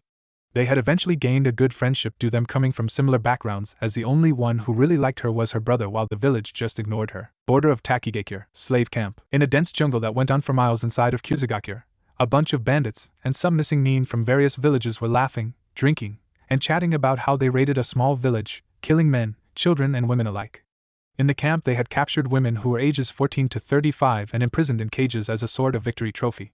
They were whimpering and crying because they knew that with being captured by bandits and missing nin, they would plan on raping them and doing unspeakable things to them. Just then all of the mentioned bandits and missing nin got up and approached the cages looking like animals on the hunt with bottles of sake swinging around, showing just how drunk they were, terrifying the woman and hoping for a miracle to drop down. Ha ha ha, look at them crying and whimpering, one bandit said with a malicious smile on his face as some women ducked their heads away scared to death. Another bandit stepped forward with a smirk on his face. Ha ha ha, it just makes it all the more fun. Well, then a missing nin with a slashed Iwagakure headband. Why are we waiting? He said as he unlocked a cage and pulled a woman out who looked to be in her 20s, kicking and screaming the whole time only for the missing nin to slap her. Shut it, bitch, soon you'll be screaming for a different reason, he said with insane laughter at the end with everyone else joining in. Before anyone could do anything a voice called out through the forest. Heido number 4, Byakurai. A large streak of condensed yellow lightning burst from behind the trees and struck the missing nin in the side of the head, killing the man instantly, allowing the woman to drop down and scramble back. You people disgust me, humans like you should never exist, a voice said as a figure dropped into view revealing it to be Naruto Uzumaki Namikaze, and he was not happy. A bandit who was clearly drunk laughed at the newcomer. Ho ho ho, look what we have here fellers, some punk kid wanting to play ninja, he said laughing more along with the bandits while the missing nin were getting a bit scared at seeing the person shinobi came to fear when they saw the renowned Shinkasenko. Naruto chuckled and shook his head. You guys really need to pay attention to who you're talking to, he said narrowing his eyes and his hand gripped the hilt of Ryujin Jaka tightly, prepared to start killing. One of the missing nin gulped fearfully and turned to his allies. We should let it go, this guy is the Shinkasenko, we don't stand a chance. His fellow missing nins gave hesitant nods while some of the less intelligent bandits laughed loudly. As if this wannabe punk could have. His words were cut off as he started to spit out blood randomly.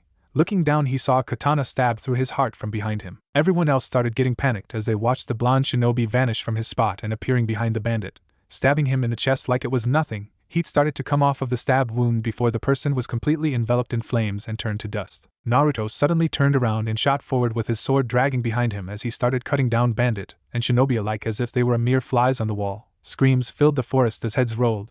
Limbs were lost and half of those that were struck by Ryujin Jaka were turned to dust and ash while small fires started popping up. The area was soon covered in scorch marks from the dead bandits and missing nin that once stood against the force known as Shinkasenko, showing everyone why they should never screw him. Naruto sheathed Ryujin Jaka securely and turned towards the cages where all of the women were looking at him in awe with small blushes on their faces at seeing their hero in action. Walking over to them he unlocked all the cages, causing all the women to run over to Naruto thanking him, hugging him and even kissing him all over for freeing them from a fate worse than death. Naruto chuckled as he backed away slightly looking at them all.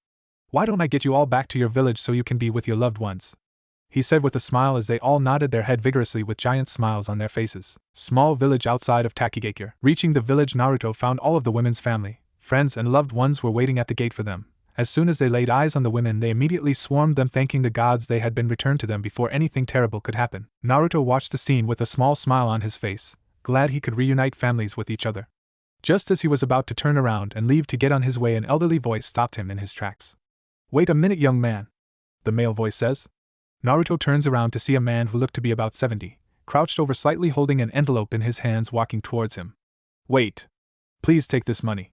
It's for saving my daughter and everyone's loved one from those horrible bandits and shinobi, he says, but Naruto shakes his head and smiles. No thanks, old man, keep your money, I didn't do it for that, Naruto explained, getting a look of shock and awe from him and the villagers. Are you sure? We were gonna pay for bringing them back. Didn't you do this for money? He asks, and Naruto's response was a shake of his head. No sir, I just did what I thought is right. Besides, if there's one thing I hate more than anything, it's bandits and missing nin who think they can do whatever the hell they like. And money right now is the least of my worries. Use it for your own purpose, he said with a grin on his face. The man just blinks at Naruto for a while but then smiles back. Thank you so much, young man. Oh, where are my manners? My name is Momoji. We are forever in your debt for bringing the women back. We don't know what we would do if something had happened, he said, bowing his head in thankfulness while everyone else also bowed. Naruto simply chuckled and smiled. You're welcome, and if you have any more problems with bandits, look me up. Well, it's time for me to go see ya, he says as his body started to turn into fire before dissipating, leaving no sign of him being stood there. Later that day, Takigakure Akunoichi stood in an open field with a nervous look on her face as she faced her opponent. This woman was Fu, the Jinchuriki of the Nanabai no Kabutomushi. Fu wore a clip with her green hair and had pink eyes. Her ninja outfit consisted of a high white shirt, white armlets, and a fishnet waistband, her Takigakure forehead protector being worn on her arm like Shikamaru. Fu also carried a red cylindrical object on her back. Her opponent, however, was from the world-renowned organization known as Akatsuki. He was, however, called Kisame Hashigaki. Kisame was a very tall and strong shinobi, with a distinctive shark-like appearance, complete with pale blue skin, small white eyes, gill-like facial structures, and sharp triangular teeth. Kisame also wears a dark purple nail color, like Itachi. Underneath his Akatsuki cloak, Kisame wears an outfit similar to the one that his colleague, Zabuza Momochi, wore. On his left ring finger is his Akatsuki ring, which bears the kanji for South, Nan. Come on, girlie, just come peacefully, otherwise my Samahata will be getting some lovely chakra to eat from you, Kisame said with a feral smirk showing his sharp teeth. Fu looked at her opponent and frowned slightly. She knew that this fishman would beat her. She was strong, but she wasn't that strong to beat someone of this caliber. But he wants Nanabai. I can't let him take her, never mind the fact that I will be killed. I have to do all I can. Where the hell is Naruto when you need him? You think I'll give up just like that? You really are as dumb as you look, she said with a smirk as Kisame just grinned wider as he gripped Samahata. Well, then I'll just have to shave your legs off first. Shooting forward, he brought Samahata around and swung at Fu, who brought a kunai up with chakra flowing through it to defend herself. Samahata was brought down on the kunai, causing an explosion to erupt as a crater was formed. Fu pushed Kisame off of her and flipped backwards to get some distance between them so she could eye the situation better. Looking ahead, she saw Kisame stood in the newly created crater with his Samahata hung on his shoulder, as he stared at her with his fish-like eyes. Fu held her arms out as bugs started to come from under her armbands before flying around her, making Kisame's eyebrow raise. With having the Nanabai no Kabutomushi sealed within me, it gives me the abilities to control bugs, much like the Aburame of Konoha do. Thrusting her arms out, what seemed like thousands of bugs flew at Kisame at astounding speed. Flipping through hand seals, he called out, Suetun, Suikoden no Jutsu. Opening his mouth, a large amount of water shot out of it, where it then started taking the ghostly form of a shark that cut through the bugs heading for Fu. Fu, seeing the danger heading for her, put her hands in a seal and called out, Mashikame no Jutsu. All of her bugs suddenly flew towards her and wrapped around her, making a dome-like shield protecting her as the water shark struck the shield, causing a small tremor in the earth. With the Konoha team at the border between Hai no Kuni and Takigakure. We are close, Shino said, causing everyone to look at him as they all jumped through the trees. How do you know? Tenten asked with a raised brow. I can sense bugs being used along with someone that holds a large amount of chakra, he explained. The bugs must be a side effect of having the Nanabai no Kabutomushi sealed within her, making her like an Aburame. Niji deduced, getting nods from his fellow jonin. Kiba started sniffing around before scrunching his nose in disgust. Too, I can smell what reminds me of fish and a lot of blood, as if this person had killed all his life. Kakashi placed his hand under his chin, thinking before his lone eye widened. Out of Akatsuki, the only one who sounds like that is Kisame Hashigaki. If that is the case, we need to hurry up. What's so dangerous about him? Ino asked with a confused face. Kisame Hashigaki was a former member of the Kiri no Shinobigatana Nananin. His chakra reserves could rival a Biju, making him a powerhouse, and his sword Samahata is a truly monstrous thing. If there is anyone in Akatsuki who is a real danger, it is him, Kakashi explained, making everyone's eyes widen. Kakashi's eye also widened when he realized something. Itachi and he were after Naruto, he said, making them look at him in shock. When the pair came to Konoha all those years ago, they told me they were looking for the Yondame's legacy. So what does that mean? Naruto is Kisame's target? Sakura asked with a worried look. Kurenai sighed sadly, knowing it may be true. It may be possible, but why would he be without Itachi, unless they're not partners anymore? We should hurry then, we have no idea what we'll be getting into, Guy said in a moment of seriousness, as he got nods from all around before the shot off. With Naruto was flying through the trees at full speed. He had felt demonic chakra not long ago, and lucky for him, he wasn't that far from the location. What made him panic more was when he felt a familiar, and an extremely high level of chakra. He knew without a doubt that it was Akatsuki attacking Takigakure for their Jinchuriki. Lucky for him, he had been there before and was familiar with the village leader Shibuki. Over the years he had found out that the village had saw him as a hero, much like other villages he had saved has. He couldn't help but feel proud of himself at the fact that he was being seen as a hero in different countries, and yet he couldn't even get that sort of respect in his own village. Shaking his head from his thoughts, he narrowed his eyes ahead of him, focusing on his goal to save his fellow Jinchuriki. Akatsuki's going to be one more member down when I'm through with them, he said with venom lacing his tone. You're not alone in that one, Kagura said with equal venom in her tone. Oh, and next time you go off to save some people, at least leave me some notice, will ya? She said with a tick mark on her forehead, as he had just shot off, leaving her in the dust. Sorry, he said with a sheepish look. Hero complex, can't help it, but you shouldn't be so slow, he said with chuckle as she glared at him before he flew off while hearing her scream several curse words. With Fu and Kisame, Fu's bugs dispersed from around her, as she held out her hand, firing them at Kisame, who just kept batting them away with his large sword, getting annoyed as more and more bugs came at him. Hijitsu, Mushidama, she called out as all of the bugs around Kisame covered his entire body, sucking chakra out of him. What she didn't realize, however, was that Kisame held a lot of chakra. All of a sudden, water started leaking out of the bugs before it exploded in water, showing that it was a Mizu Bunshin no Jutsu. She said, shocked that she hadn't noticed when he made a clone. Must have been when I was shielded by my bugs, the crafty bastard. She was shaken from her thoughts as she was hit in her with a such strength that she was sent flying, hitting the ground, causing her to get cut up along the way. Placing her hand on the ground, she slowed herself down and twisted so that she could flip up to stand on her feet, glaring at Kisame, who had a smirk on his face. She noticed how the wrapping on Samahata had come off at the top, revealing blue scales. Looking down at her side, she noticed that her clothes had been torn, and she had a large gash that had ripped her skin. Suddenly, red chakra started bubbling around the area, healing her skin almost instantly, making her sigh in relief. Kisame stabbed the ground, placing Samahata there as he flipped through hand seals.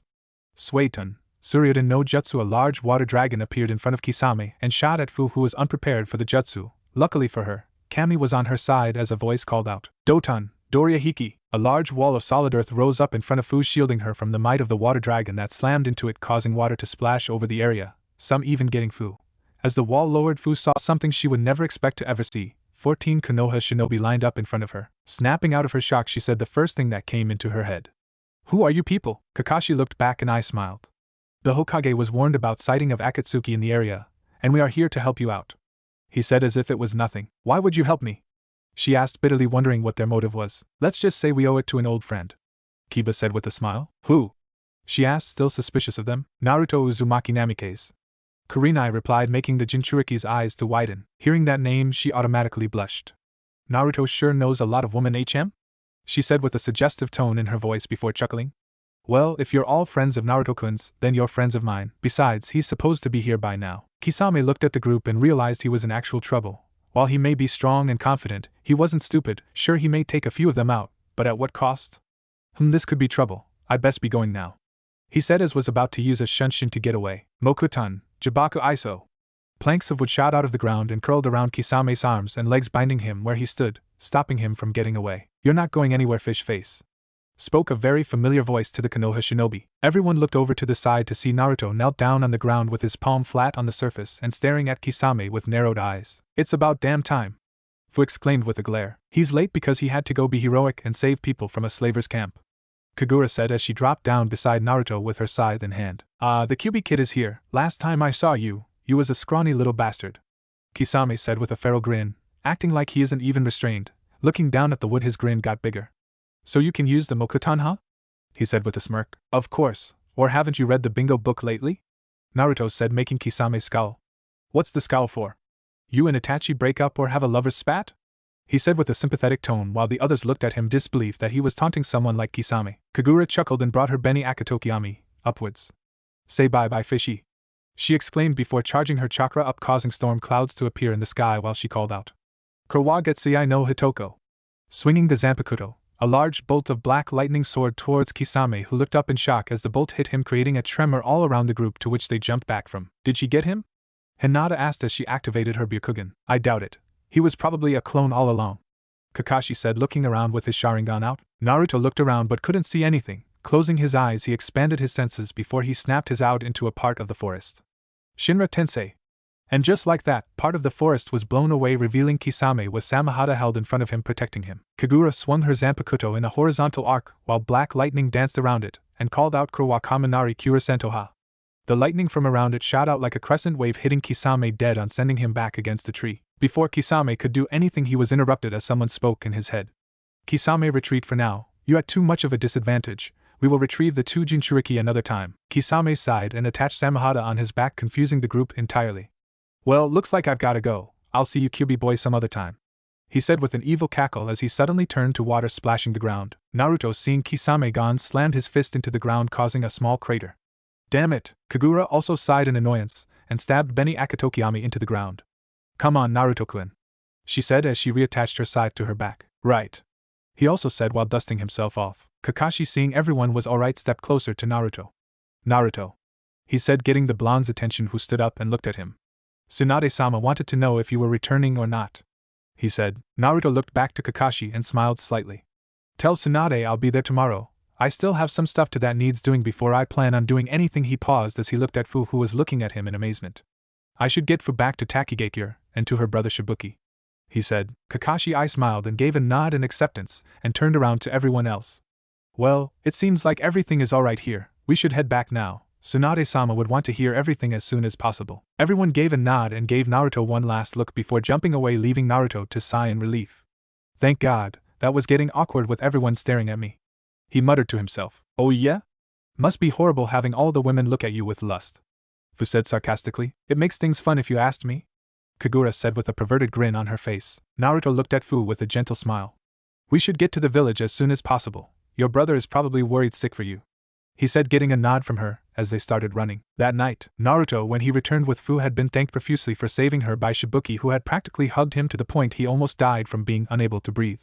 He had simply told him it was no problem and it was his duty. Shibuki had then offered for him to stay for a while so he can rest up and get his things sorted out before he had to go back to Konoha and deal with the council. And now was the day when he was going to leave for God knows how long. Naruto stood at the gateway of the village that leads to the outside of the large tree, with Kagura by his side like always, ready to go back to his old village that betrayed him.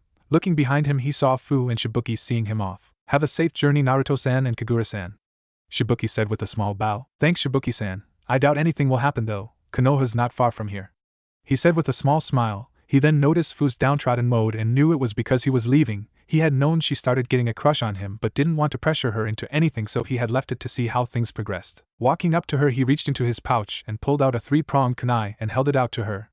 If you ever need my help or in trouble, or if you just want to talk even, throw this at something and I'll be there within a moment's notice, I promise. Fu looked at the kunai in wonder, never seeing something like, and quickly took it in case he declined it, and took it back. Bowing to Naruto slightly, she said, Thank you, Naruto-kun. Naruto chuckled and brought his hand under chin, lifting her head up. Leaning down a bit, he brought his lips to hers in a soft, sensual kiss that almost made her faint, while Shibuki tried not to pay attention to what was happening to his sister. Pulling back, Naruto grinned at Fu's dazed look. That's something to remember me by. Hopefully when I see you again, it can last longer, he said with a chuckle as he waved to them both before leaving, Kagura following with a small chuckle. Once Naruto was out of sight, Shibuki looked at his sister, who held the kunai tightly to her chest, and chuckled. Looks like someone's in love, he said in a song-like voice, making the girl blush brightly. Shibuki, she screamed as she chased after her brother, who was laughing all the way. Hai no Kuni, Konoha, North Gates. The next day, Naruto looked at the gates with narrowed eyes. It had been 4 years since he was last here, since he was banished, and he still couldn't help but feel a little anger at those who mistreated him all those years ago. Kagura, who was stood by him, looked at the village gates with also narrowed eyes for the treatment they had given her love. Starting on his walk towards the gate, he was getting excited at seeing Tsunade again. Shikamaru too, as he was one of his best friends. Kiba was also a best friend with a certain rivalry. He had also become good friends with Niji after the Chunin exam, as the Hyuga had become more social with people now that he didn't believe in fate. Naruto came up to the gate, and he noticed 2 guards at the gate booth relaxing. These 2 were Kotetsu and Izumo, the pranking Chunins and Naruto's friends, 2 of the people who saw him for him, and not the fox. When the guards noticed him, they almost passed out at seeing someone back from the dead. Wayande Mes-sama, Izumo spluttered. Naruto groaned at that. Geez, I know I look like my dad, but I'm sorry to upset you, it's me, Naruto, he said, flashing them a grin. This time they did pass out from shock at having Naruto back in the village. Didn't expect that, oh well. With that, he stepped over them and carried on his merry way to the Hokage Tower. Kagura's sweat dropped as Naruto just stepped over the guards, but shrugged her shoulders and followed after Naruto, as she really didn't want to get lost in a village. The last time she got lost in a village, she ended up destroying a portion of it out of frustration with her Zanpakuto, until she was kicked out of the village. Naruto, as he was walking, noticed everyone looking at him. Women were blushing and pointing, and men were glaring at him as they saw their wives and girlfriends look at him in lust. Yandame-sama has returned. He's back for redemption against us. Our hero is back. Wow, he's so handsome. I wonder if he'll have my children. Naruto groaned at the last comment. It's like everywhere else I go. Hokage Tower. Tsunade Senju was currently sat behind her desk going through reports on sighting of Akatsuki in Fire Country lately, and she had a pretty good idea why they were here. Over the years she hadn't changed one bit. She was still the short-tempered woman that would fall asleep and get drunk. However, it was less and less as the years went on. She was woken from her thoughts as she heard a knock at the door. Now, though she was confused, there were no teams out, no missions ready, so the only possibility must be, "Come in," she said with a little hope. Stepping through the door, what was some people may call a god among men, Tsunade had to hold back a drool and control her emotions. It was then she recognized the man, blowing all of her dreams and fantasies out of the water. "Naruto?" she asked carefully. Naruto chuckled and stepped forward.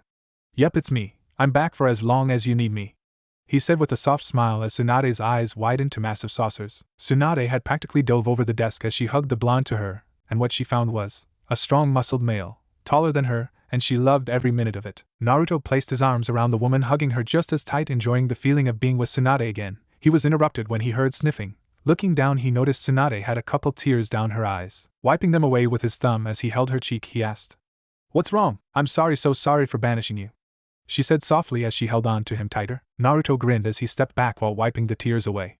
"It wasn't your fault, and besides I think it was for the best," he said, making her feel a little better as she pulled back. Then she noticed the red-headed woman. The room just got chilly and Naruto couldn't help but gulp. "I take it you're Kagura?" Tsunade asked with narrowed eyes. "The one and only," Kagura said while doing a dramatic bow. She smirked and walked up behind Naruto, hugging him.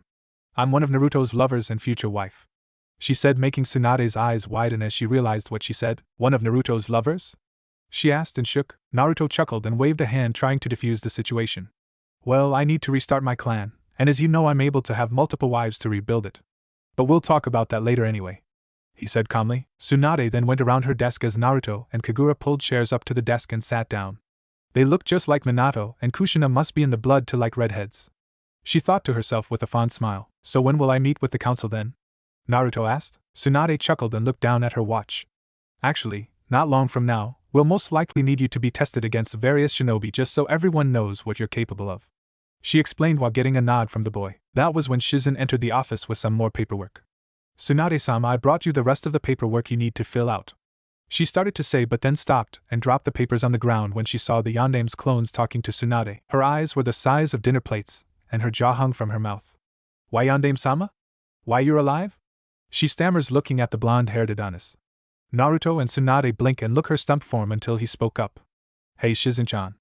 I see you're doing well," he said while she blinks. "And Naruto?" she asks, getting a nod in return. "Oh my Kami! Naruto!" she cried out and glomped the blonde while crying her eyes, causing Naruto to smile sadly before hugging her back. Naruto released Shizen and stepped back so she could see Kagura.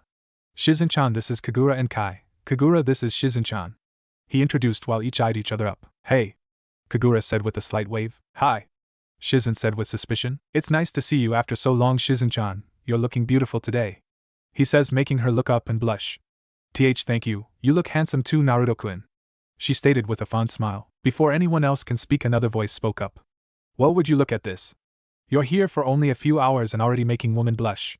The three turned to see Jiraiya leaning against the wall, grinning at the sight. "It's better than getting the shit kicked out of me like you do a lot," Naruto said, chuckling while Jiraiya grumbled about blonde brats. "So this is the pervert you told me about?"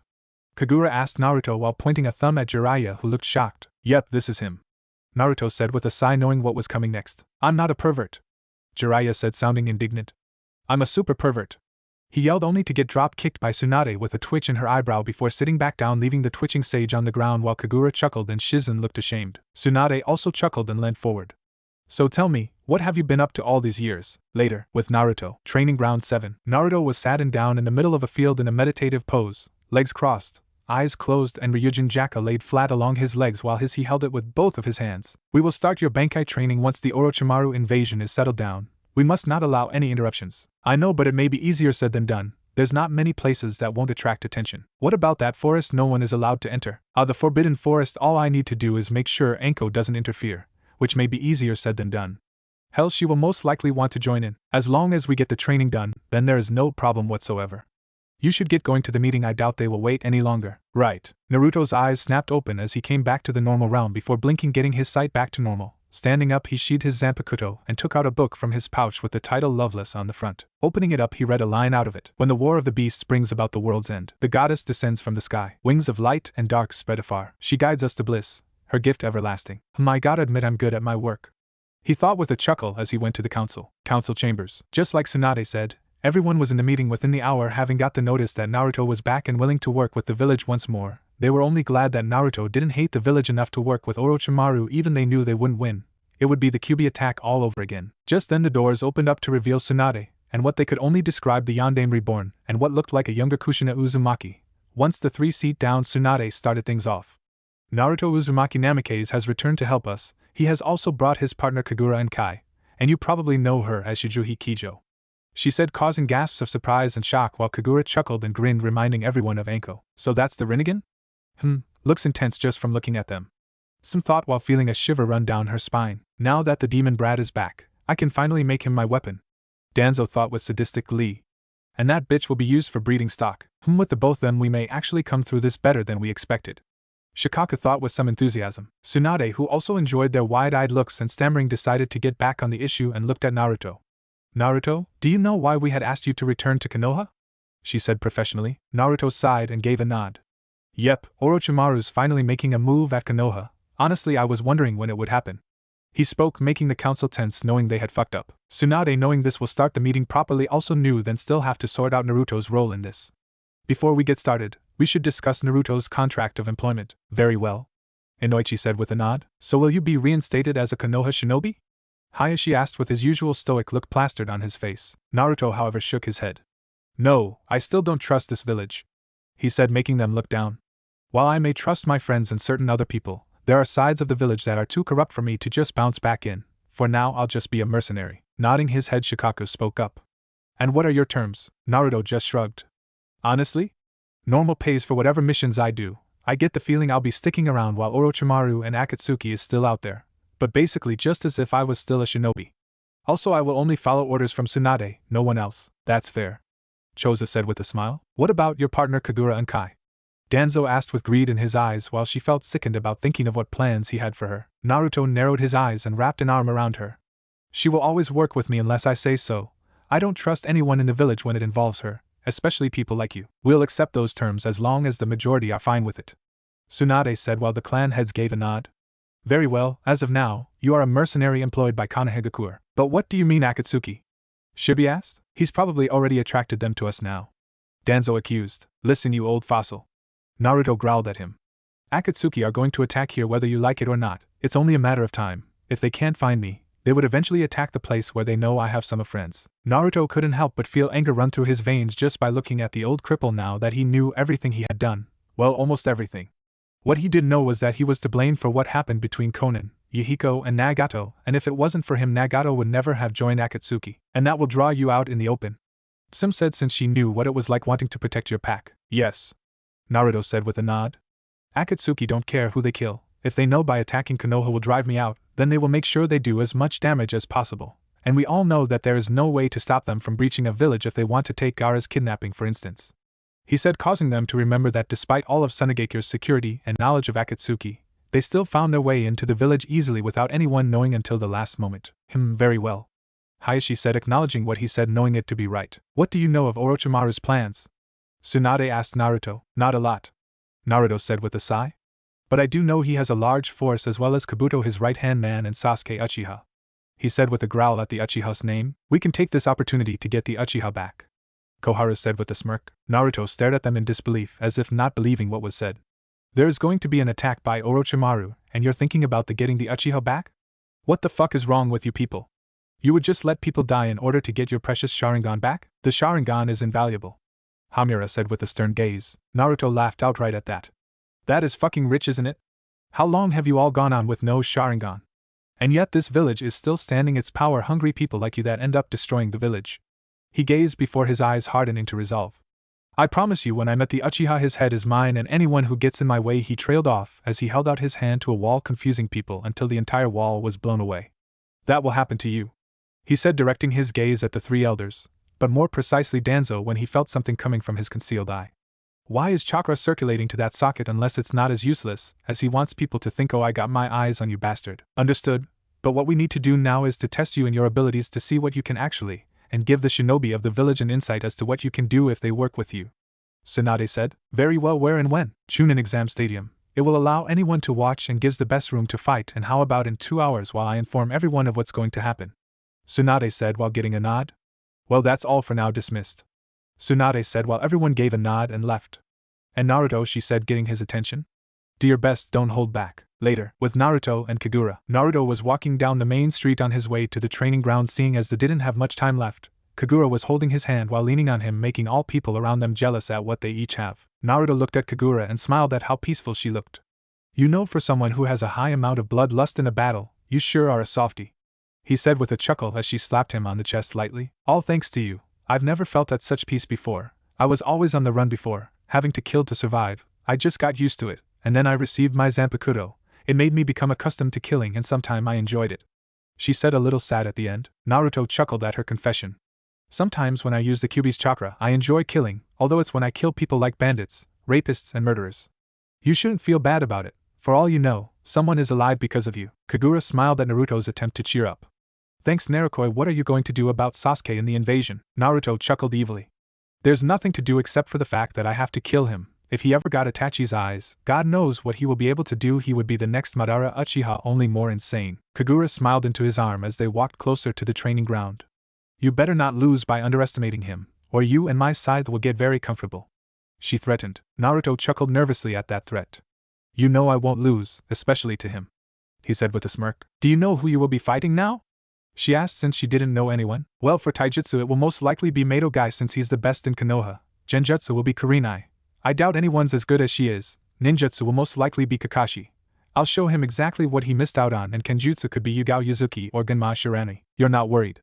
She said, more of a statement than anything. Not really. I'm confident in my skills, and besides they know what I'm capable of from the bingo books, he said before they went to go start the test. Chunin Exam Stadium. When Naruto and Kagura got to the stadium, they noticed everyone was there. Genin, Chunin, Jonin, ANBU, and even some civilians along with the clan heads.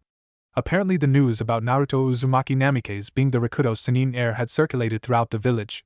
Now they wanted to see the Rinnegan in action against some of the most powerful people in the village. Tsunade smiled seeing Naruto appear. Getting a nod from him to start, she stepped forward. We are here today to test Namikaze Naruto in taijutsu, genjutsu, ninjutsu, and kenjutsu. Everyone cheered, making Naruto a little startled that people are excited to see him fight. Will Mato Guy step forward please for the taijutsu portion? Tsunade stepped back with the rest of crowd as Guy stepped up. YOSH. Naruto-kun, it will be fun to test your flames of youth, the green spandex wearing man yelled, making Naruto's sweat drop along with everyone else. Naruto chuckled and said, it will be a blast going against you too, giving the man a nod as sign to start. Naruto vs Mato Guy. Guy then turned serious and dashed forward at speeds many couldn't follow. Unfortunately for Guy, Naruto could follow. As Guy threw a punch at Naruto, he caught it effortlessly but noticed the power behind it as the wind and dust blew behind him from the force of the punch. Not bad, Guy, but you have to do better. Bringing his right leg up, he kicked Guy in the face, sending him sprawling back until he put his hands on the ground to flip himself up. Naruto shot forward at faster speed and threw a punch at Guy, who barely dodged it by moving his head but got a cut on his cheek.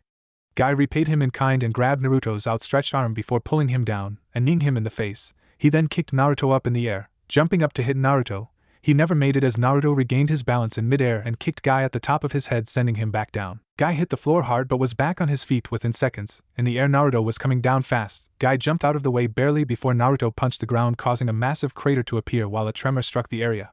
Guy, taking the smart idea, jumped back a good distance. That strength, it was just like Tsunade-sama. However, that was all him, no chakra whatsoever. Stands? Holy shit! Exclaimed Kiba. How in the world did he do that? Half exclaimed / asked Tsunade. That was similar to my strength, only I need chakra added to do something like that. Kagura stepped up grinning. Naruto has trained his muscles for the past 4 years by using weights all the time.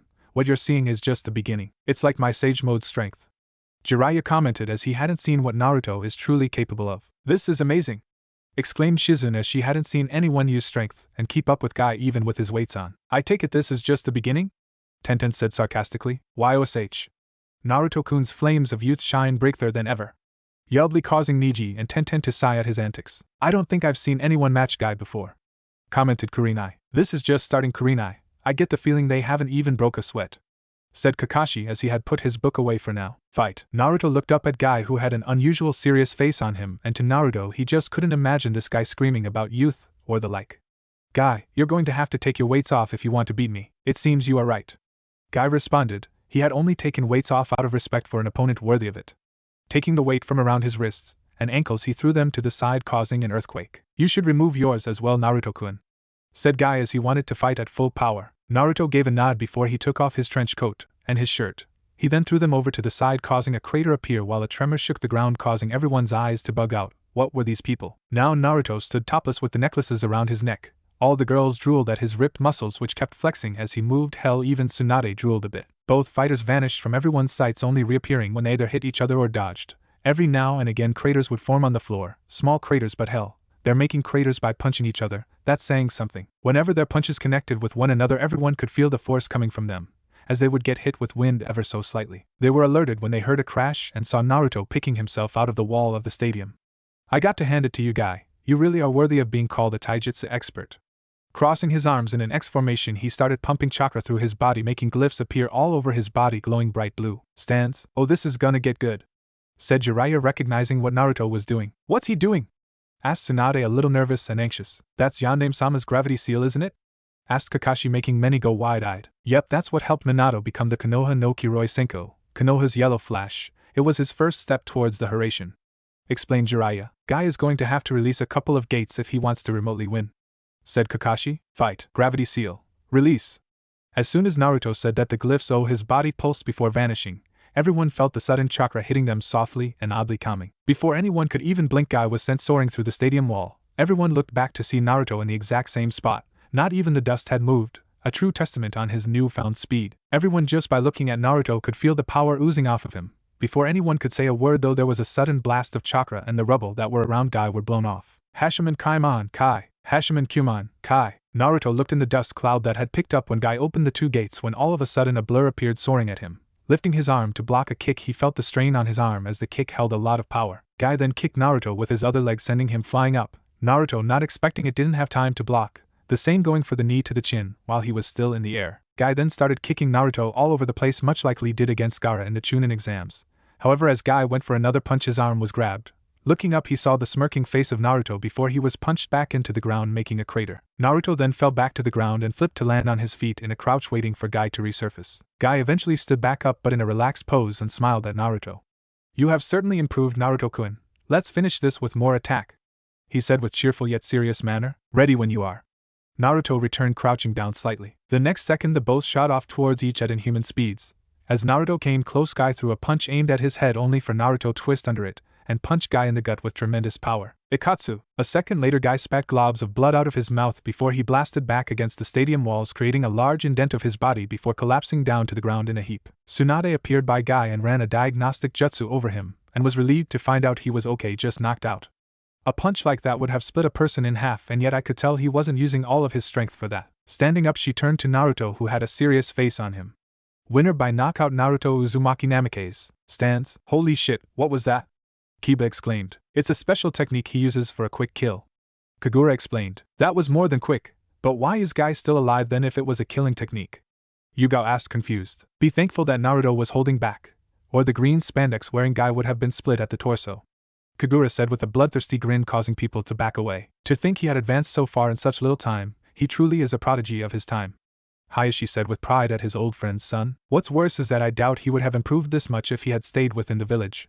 Well, not since they'll want him at a certain level in case he snaps, Some said with a scowl. Back with Naruto. People then saw all the cuts and scrapes on Naruto sizzle up before completely healing, astounding them, as no one had saw someone heal that fast other than Tsunade. So who am I facing next then? Naruto asked as he watched medics go over to Guy to tend to his wounds. Tsunade stepped forward as Guy was carried off of the field. Will Kurenai Yuhi step forward please for the Genjutsu portion, and Anko Mitarashi for part ninjutsu? She said with a smirk, while Naruto grinned. Kurenai and Anko stepped forward and stood a few yards from Naruto, ready to get started at any second when Naruto spoke up. Let's see what you got, Kurenai-chan, Anko-chan, Naruto said with a smirk as he got ready. You look worn out from your batch with Guy there, Naruto-kun, Kurenai said with a small smile. Naruto looks over himself to see dirt and wipes it off. You don't have to worry about me, beautiful, just worry about yourself. Same goes for you too, Anko-chan, he said with a smirk while they blush at being called beautiful. Oh, you're going down, Gaki, Anko said, taking a kunai out with Kurenai doing same before Anko shot forward at Naruto. Time for me to get some more of that delicious blood of yours. Naruto chuckled and pulled out his own kunai, only this was his Hiraishin kunai, which made Anko raise her eyebrows at. You have to cut me first, he exclaimed as he shot forward. Chunin Exam Stadium. Naruto vs. Anko and Kurenai. Clangs of metal rang through the stadium as Naruto's Hiraishin kunai batted against Anko's regular kunai. As Naruto pushed against Anko, she grabbed his wrist and flipped over him to stab him in the back, only for him to roll out of the way and flip away while chucking his kunai at the purple-haired woman. Anko ducked under the flown kunai and flung her own at Naruto's face while she attached thin wire to the ring edge, only for him to grab to it with 2 fingers before it touched him. Gonna gave to do better than that, Anko-chan, he said in a mocking tune. Anko chuckled and bit on the end of wire and flipped through hand seals. Katon, Ryuka no Jutsu. Hot white fire exploded from her mouth, shooting along the wire while burning the ground. But what she didn't expect was for Naruto to grin and throw the kunai in Kurenai's direction, redirecting the attack. Kurenai, seeing the flames coming at her, called out her own jutsu. Genjutsu, Hanakiri Nuko. As soon as the words left her mouth, her body exploded into pink petals which soon vanished. Naruto's eyes narrowed when he saw Kurenai vanish and concentrated clearly. A second later he spun around and grabbed the thin air, only to grab someone's hands. It was then revealed to be Kurenai, who had materialized behind Naruto in a genjutsu to strike his back with a kunai. How? She asked, eyes with shock at the fact he knew where she was. Naruto chuckled and pointed to his eyes. The Rinnegan can see through most genjutsu with a bit of concentration. Too bad for you though, he said with a chuckle before palm thrusting on her chest just as he flipped backwards over Anko, who was about to stab him. Landing behind her, he stabbed her in the back only for her to turn into mud.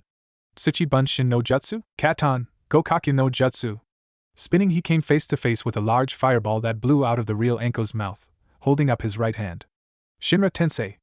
An invisible blast shot forth from his hand and blew the fireball away, as well hitting Anko, causing her to blown into a wall, making her cough up blood. Stands. Whoa, they're showing no restraint in this match, are they?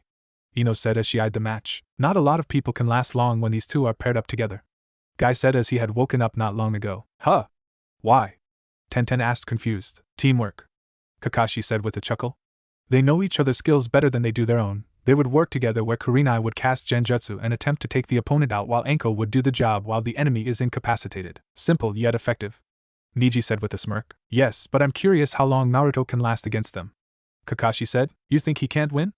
Hinata asked with a frown. Well, I don't know. I've seen Kurenai's and Anko's strategy work plenty of times, and I don't honestly know how Naruto is at reading people's tactics, so I guess we just have to see. I put my money on Naruto. I learned never to underestimate him once. I won't do it again, Kiba said with a smirk, remembering his Chunin match against him. Kagura stayed quiet for a change, watching her man do what he does best, kick the shit out of those weaker than him. Fight. All of a sudden he was constricted by vines tailing up his arms and legs as a tree sprouted up from behind him, forcing him to be tied against it while Kurenai appeared in front of him. Megan, Jibaku's Satsu. Just as she was about to stab him, chakra was blown out of Naruto, breaking the genjutsu as the tree and vines vanished. Sorry, Kurenai-chan, he said while she looked confused. Before he used his powers over gravity, he threw Kurenai against the wall, causing it to track under the pressure. A second later a voice called out, Siniai Tajashu. Looking to his right, he watched as a dozen giant snakes soared towards him, not giving him enough time to move as they bit into his arms and legs, pinning him in place while one snake hovered over his neck. Now what will you do, Naruto-kun? Or will I finally have my blood I so dearly want? Anko said while licking her lips. Naruto tried to move his head, only for the snake to move closer to the neck, making him stop when he noticed poison on the tips of the teeth. That shouldn't be a problem. Kyuubi should neutralize the poison, and if not, then the chakra from the Rinnegan will purge it. Naruto chuckled as he looked at Anko.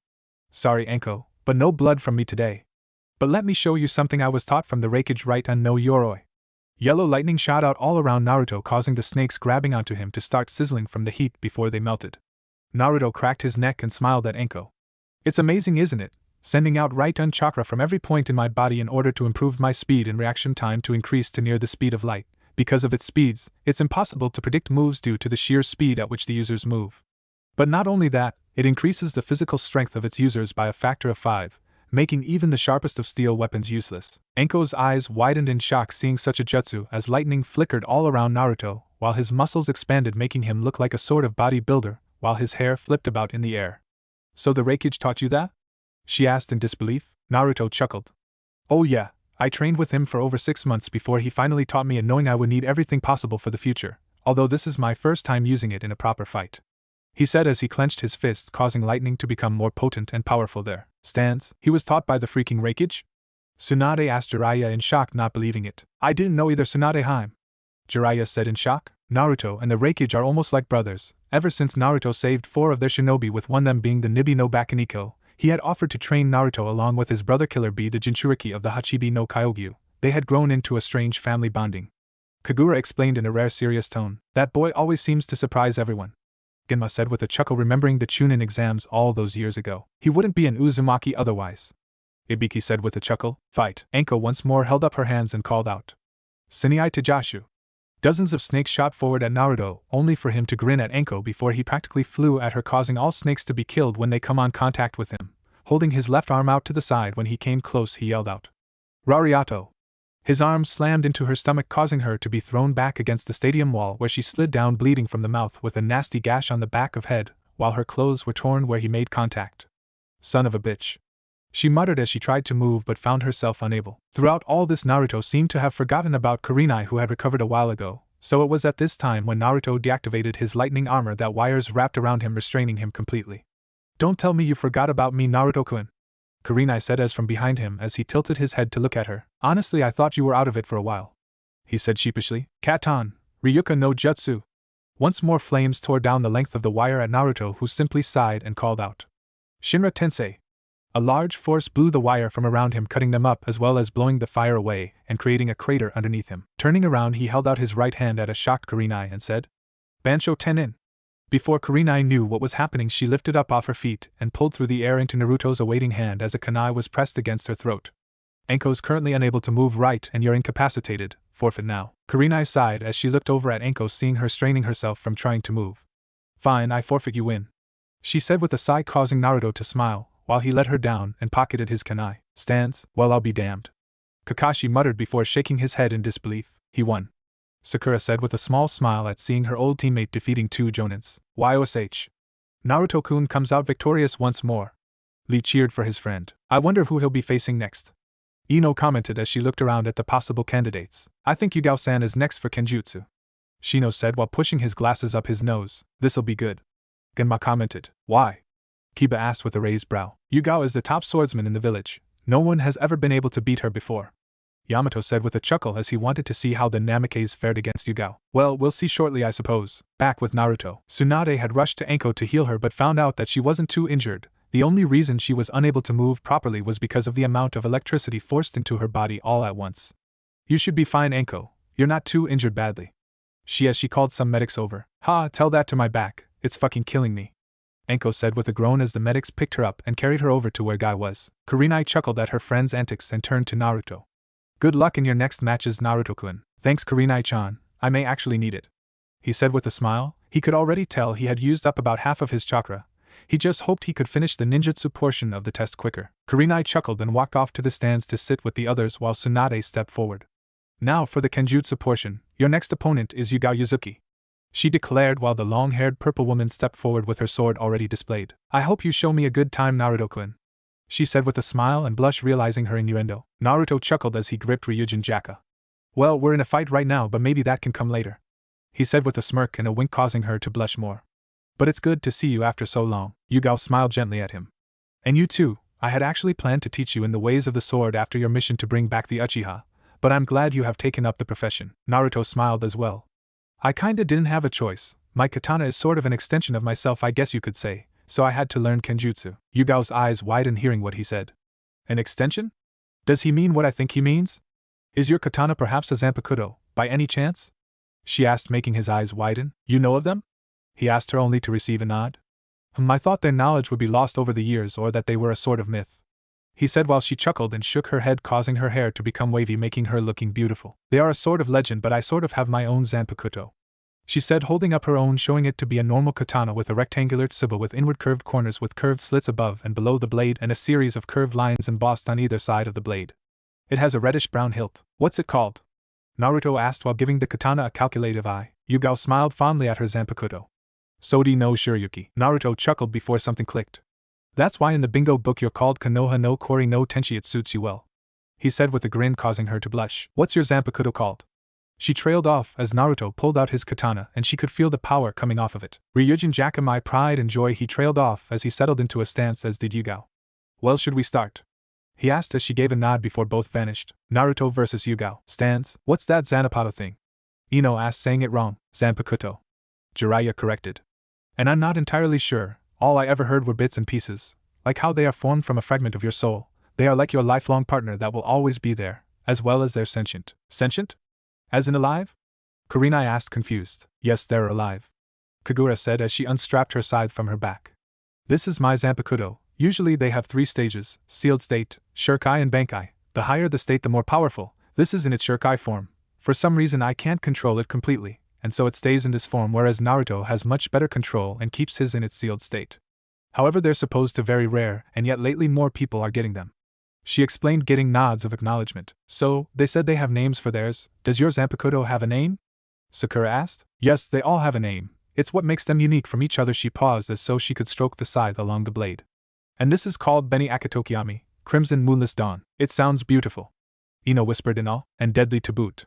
Kagura chirped with a grin before looking back at the battle. Fight. They both met in the center of the stadium with swords clashed against one another. Naruto pushed against Yugao with more strength, causing her to falter, to which Naruto took advantage and kicked her in the stomach, and following up with another kick, pushing her off her feet. Naruto ran at Yugao hoping to catch her in the air when she suddenly flipped to her feet and lashed out with a kick only for him to block with his forearm. Yugao then flipped to bring her other leg up and grapple his arm before once more twisting around and kicking him in the face with the back of her heel. Blood shot out of Naruto's mouth from the strength of the kick as he was lifted off the ground. Stabbing Ryujin Jaka in the ground, he spun around in Yugao's direction and pulled his katana out of the ground and swung down on the purple-haired Anbu only for her to block. Naruto pushed down on Yugao, who fell down to one knee.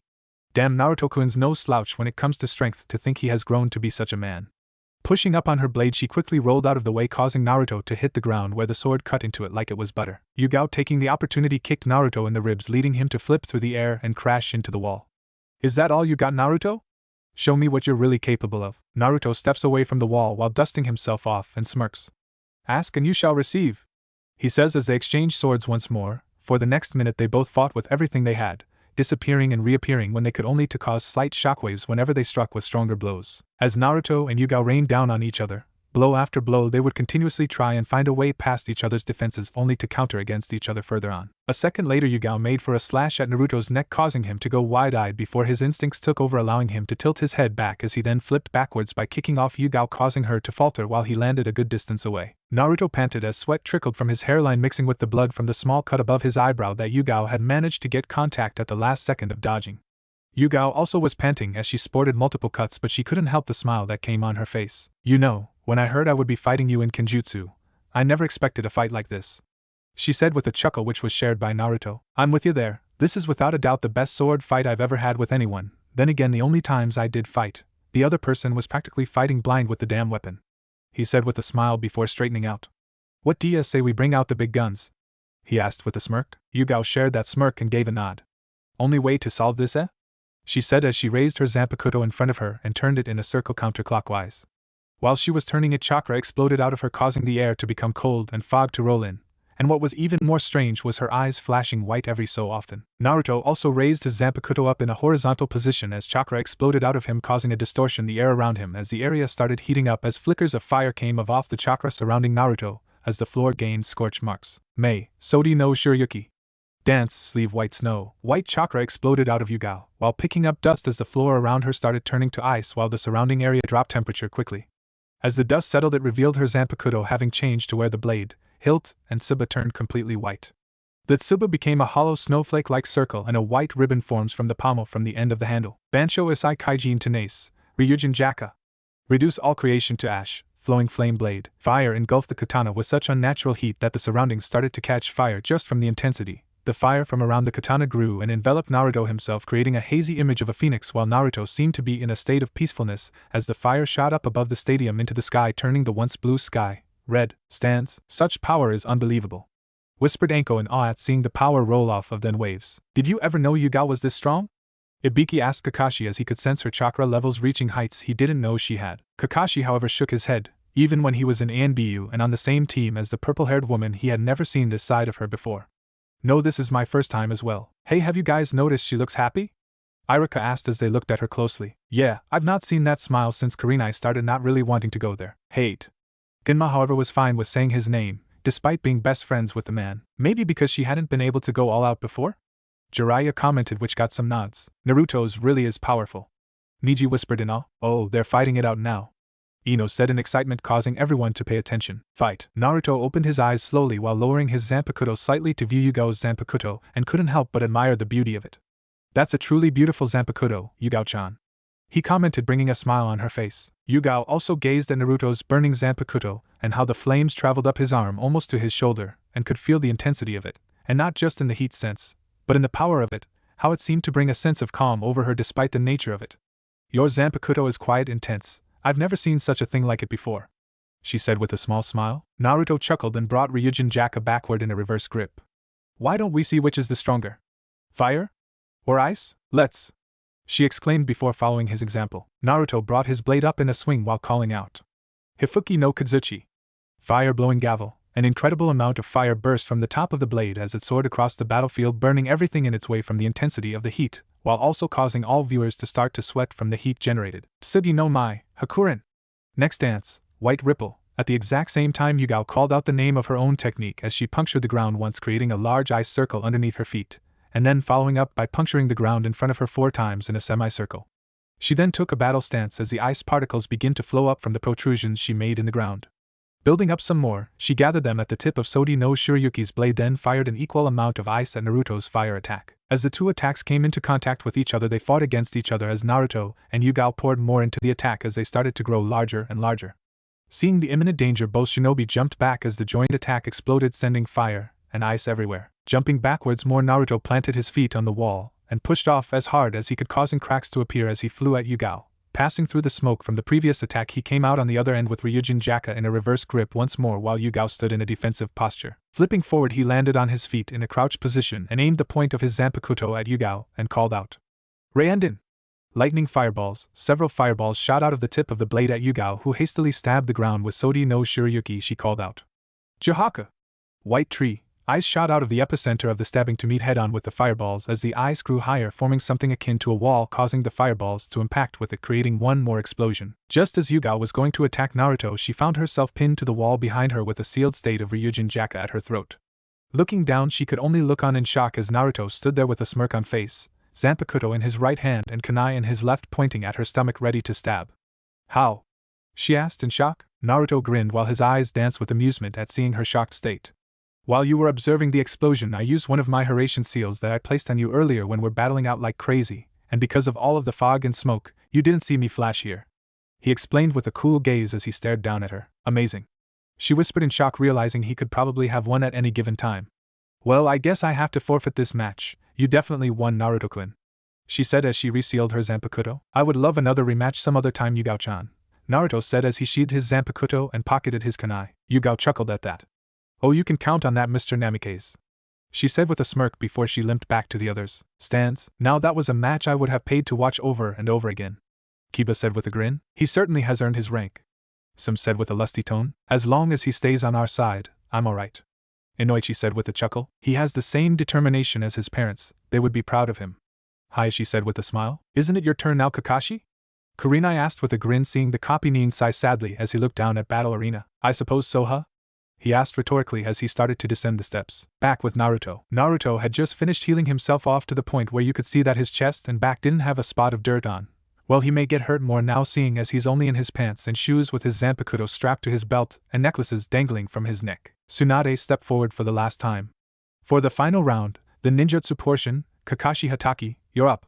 Tsunade stepped off once more while Kakashi lazily walked up, book in hand. Kakashi looked up at Naruto from behind his book and saw the look of seriousness, and decided to put his book away for now as he knew it would piss Naruto off now, and the fact he knew Naruto would destroy it, something even he wouldn't chance. Kakashi knew that this could be the most trouble he had ever had, as he knew Naruto would have a lot of ninjutsu in his arsenal, considering he has the Rinnegan, which allows the user to be able to learn any jutsu. There was also the fact that he didn't really know what to do jutsu-wise if Naruto can just absorb them all. Yep, this was going to be one of the hardest fights ever. And to think he neglected him all those years ago for a spoilt Uchiha, what a fool he was. I guess I'm going to have to get serious here, Kakashi said as he pulled his headband up, revealing his Sharingan, making Naruto smirk, glad he wasn't underestimating him. That depends on if you want to survive, Naruto said with a smirk. Naruto versus Kakashi. Stands. Who do you think will win?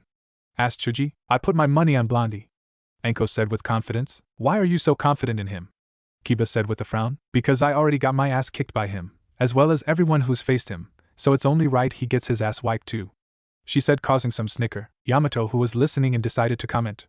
This could go either way. While Naruto has the jutsu and the strength and possibly the speed that can beat Kakashi-senpai, Kakashi-senpai also has a lot of jutsu and much more experience. Come on! Exclaimed Anko as she now stood next to Kurenai. Naruto has experience, probably more than any of us. He's been fighting for his life ever since he was banished, and he was trained by the fucking Raikage and God knows who. She exclaimed in frustration, knowing Naruto was stronger than he had shown. Kurenai chuckled. He could probably take us all out if he wanted. He's a one-man army, she said clearly. Kagura chuckled. Don't worry, my boy will take care of Kakashi easily. Your boy? Ino asked with a raised brow. Kagura smirked. Oh yes, he's all mine, and I mean all, she said, punctuation the all making her go wide-eyed, as well as some women. They're starting, said Shikamaru, hoping to defuse the situation. They all then looked back at the two who went through hand seals. Fight. Katan, Goryoka no Jutsu. Out of Kakashi's mouth came an enormous dragon that twisted into the sky before rushing at Naruto with intense speed, which was giving off enough heat that everyone could feel it. Suetun, Suijin Hiki. The water molecules in the air then formed a very powerful wall of water that surrounded Naruto, blocking the fire dragon as it hit. Even though the dragon had hit the wall and was now gone, Naruto then put his hand in a seal before yelling. Suetun, Suryuden no Jutsu. The wall of water then swirled from around Naruto so that it turned into a dragon in front of him with blazing yellow eyes. It was then sent soaring at Kakashi, who just barely dodged out of the way before it hit the ground and surprisingly made a crater. You're very good at your Suetun manipulation, Kakashi complimented Naruto, who grinned. Both fighters then went through the same hand seals and yelled, Katan, Gokakyu no Jutsu. Both of them inhaled sharply before they blew a large ball of fire at each, intending on defeating the other. However, instead of blowing up, they turned into more of a flamethrower which batted against each other for strength. Naruto discreetly made a clone without the use of hand seals, as he had used them so many times it was natural to him. The clone went through a couple hand seals before shouting, Futon, Atsugai. A miniature tornado shot out of its mouth and merged with his fireball, which overtook Kakashi, causing an explosion, sending them both back. Kakashi flipped up right before jumping into a tree with his back to it, and working on a tactic. Naruto, seeing Kakashi missing, knew he had gone into a tree, but which one? Grinning, he put his hand in a seal before slamming his hand on the floor and calling out, Ikazuchi Hawkeye. Lightning poured out of his hand, which then shot along the ground towards the tree lines which cut through the ground, breaking up.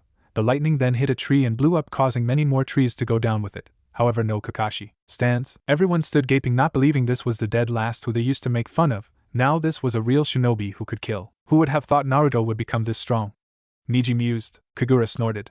You guys haven't seen anything yet. Fight. Kakashi, seeing the potential danger if he kept hiding, decided to charge a Raikiri in his hand. Jumping from the tree line still in midair, he thrust his hand forward like a whip, and out of it came a massive dog in the form of lightning. Naruto, seeing the danger, put both hands forward and said, Fujitsu-kyuin. It was then, though, that the lightning hound hit the barrier that had been found and was slowly being absorbed into Naruto. Kakashi, seeing the jutsu being absorbed, was impressed. He knew it could absorb any jutsu as he's seen before, but to see it absorb his jutsu was still fascinating. Stands. Whoa! Exclaimed Ino, amazed that Naruto actually absorbed the jutsu. He really can do that, whispered Sakura in shock, since she had not seen it before. Shino pushed his glasses up his nose. My bugs are very afraid of him. His chakra is apparently too large, and it frightens my bugs, he said, shocking them at the fact someone having too much chakra almost seemed laughable. He just keeps getting more troublesome, muttered Shikamaru, although he wouldn't outwardly admit he was impressed with Naruto, as it was too much energy. Who would have thought the council actually banished him? It's a good job he still sees us as friends, or we would be fucked, said Kiba, who kind of pointing out the obvious. Hana, his sister, smacked him upside the head. Wait to point out the obvious, runt. She then looked at Naruto's soaked body from when he used the Suetun jutsus. But I wouldn't mind a piece of him, she said, licking her lips, while Kiba's eyes widened in shock while his mother some smirked. I'm with you there, she said, also licking her lips.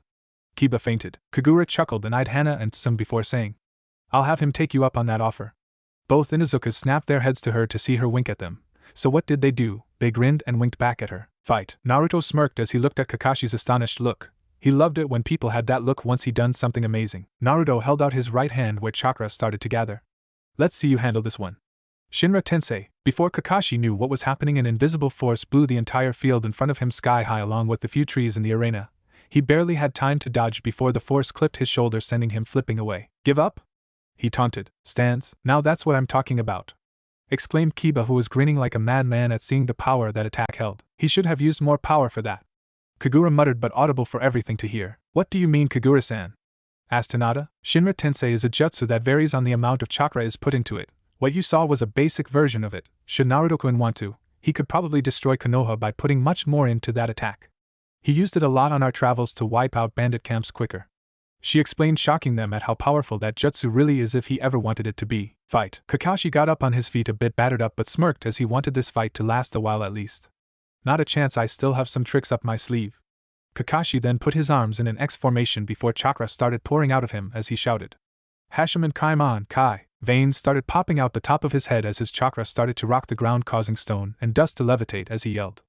Hashiman Kumon Kai. Just when Naruto thought that was it, Kakashi's skin changed color slightly before the ground beneath him cracked and shouted. Hashiman Simon Kai. Naruto looked shocked. He thought Kakashi could only open one or maybe two. Seems he wasn't the only one who had been training. He barely came out of his shock as he noticed Kakashi had disappeared.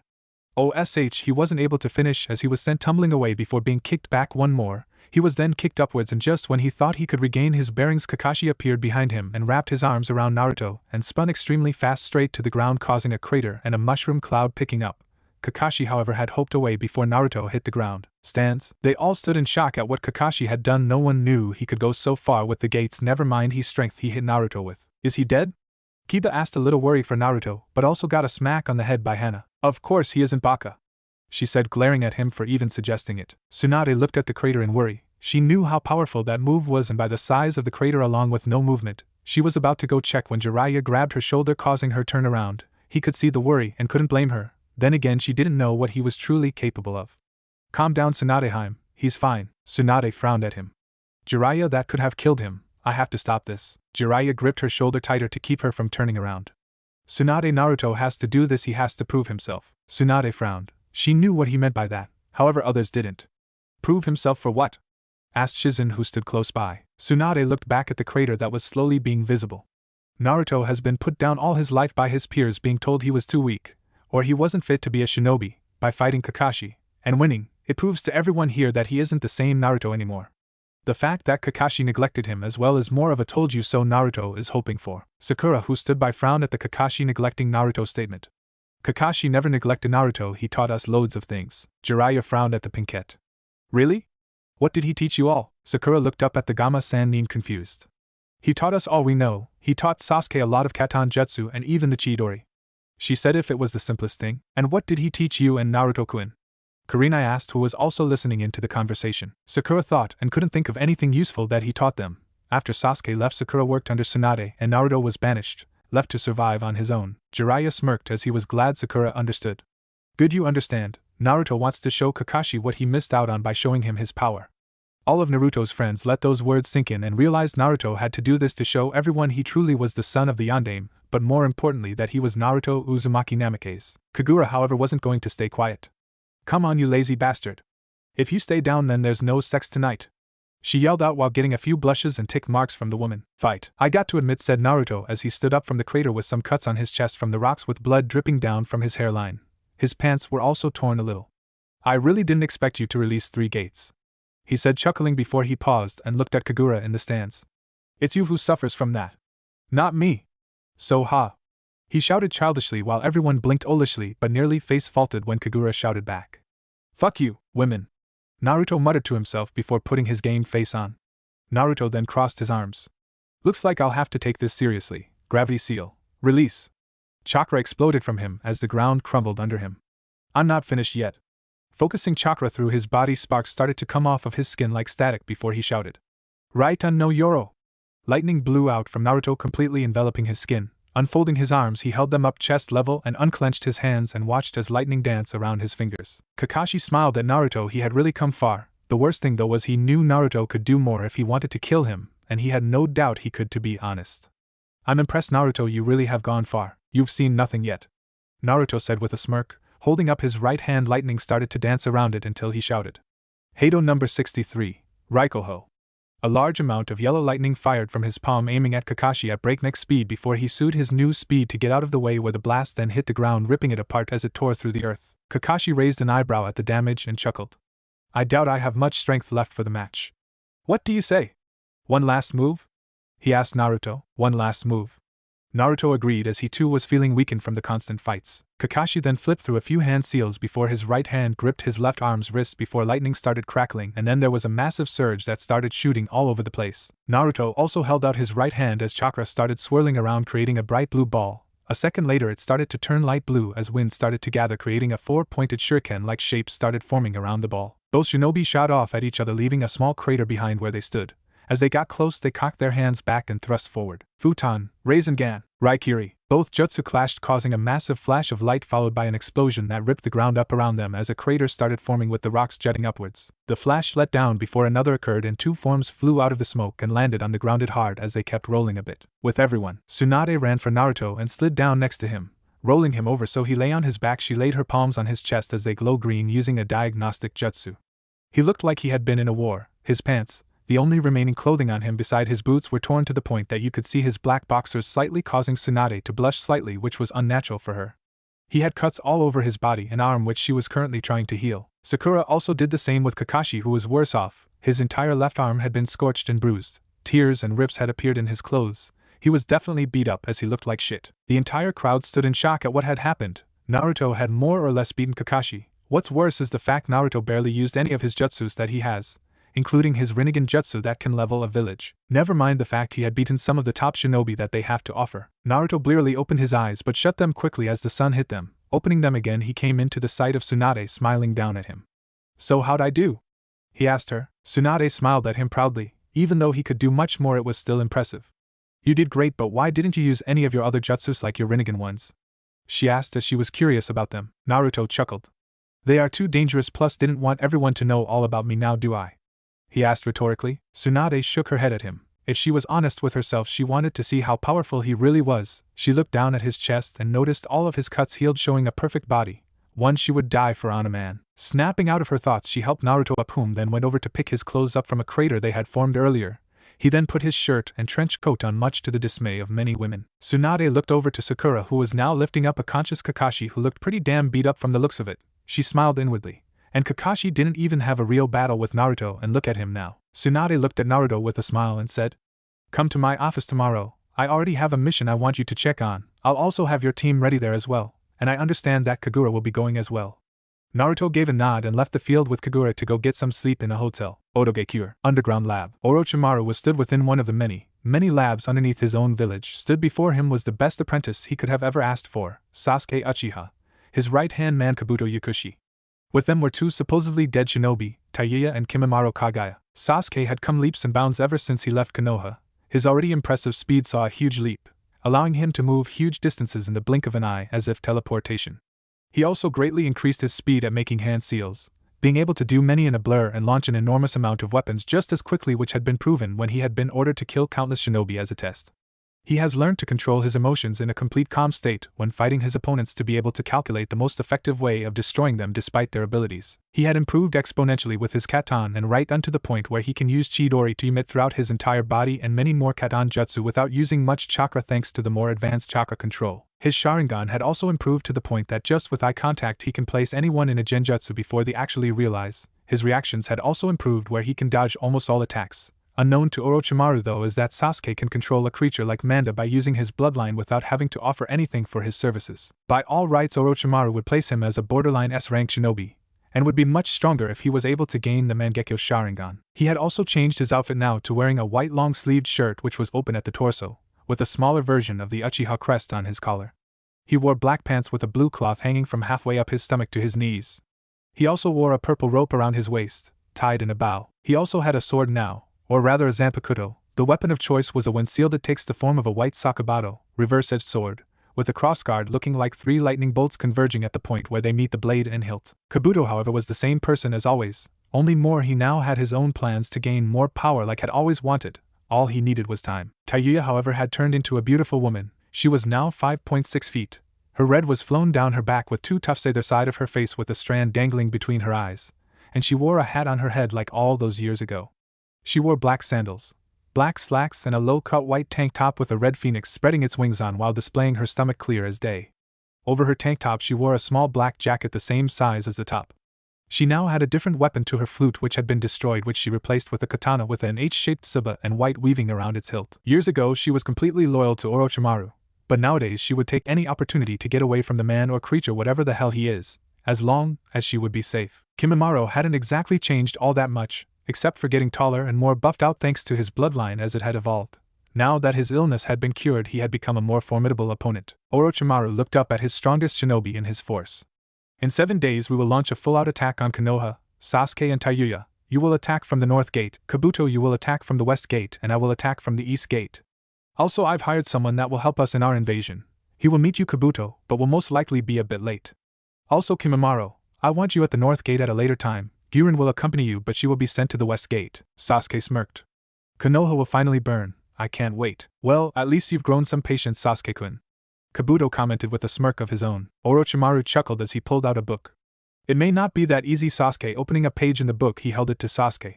Read that. Sasuke scoffed, and took the book and started to read it along with the other 3. Name Naruto Uzumaki Namikaze. Age 18. Hair color, long blonde hair with black highlights. Eye color, Rinnegan. Alias, Shinku Senko, Crimson Flash. Height 6 feet 2 inches. Weight, 125.215 pounds. Heritage, Minato Namikaze, Yandame Hokage, and Kushina Uzumaki, Red Death. Rank/class, S rank. Skills, exceptional taijutsu, a ninjutsu monster, master kenjutsu artist, quite skilled in fuinjutsu and a chakra powerhouse, never known to run out of chakra, can see through most genjutsu. Bloodline, the Rinnegan, descendant of the Rikudo Sennin, allows the wielder to use all element manipulation. Nature affinities, Katon, Suiton, Futon, Raiton, Doton, Mokuton, Hayatan, Shoton and Gravity. Wielder of the Rinnegan and the Hiraishin no Jutsu. Jinchuriki of the Kyubi no Yoko. All 4 of them had their eyes wide as saucers at reading that, not believing the blonde midget from 4 years ago to actually be that strong. Isn't that the blonde little shit who used to spout off about being Hokage all the damn time?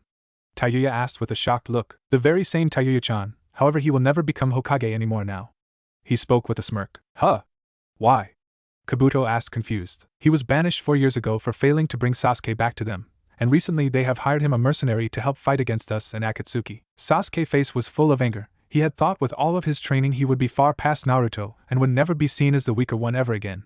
Now that he had read this, he realized how delusional he really was. He would only have to fix this by killing him. He is of no problem. I'll kill him, he said with anger visible on his face. Taiyuya looked at him in disbelief. She knew he was probably the strongest other than Orochimaru, but even she wasn't stupid enough to underestimate someone with a record like that. Still, though, I can't believe this is the same midget from 4 years ago. I wonder she stopped thinking to get any hopes up. Orochimaru chuckled. I'm sure you will, Sasuke-kun, but don't underestimate him. You've done that one too many times. Remember, 7 days from now we attack, he said, getting nods from everyone as they left. Let's see how much you've improved, Naruto-kun. With the Rinnegan you could possibly have unlimited potential within you, just like Pain, he thought to himself with a manic chuckle. Konohagakure. Invasion Day. Naruto's apartment. Ever since the test, things had been hectic. Like for one, Naruto and Kagura had been sent out on missions with various teams to reintegrate with them to get a better understanding of how all the teams work. The people who Naruto and Kagura like working with the most though is Kurenai, Yugao and Anko. It was like the perfect team for all kinds of mission. Naruto and Kagura were the powerhouses that create all the destruction and killing. Kurenai would be the one to create genjutsus to confuse the enemy and make them fall into traps easier. Anko would be a demolitions expert or the interrogator, and Yugao would be the stealth one, gaining information quicker without having to create a ruckus. And what was better was they had all begun hanging around each other more lately. They would go to the bar at night to drink. Naruto would flirt but always go back home with Kagura, much to the other females' annoyance. They would even eat out together.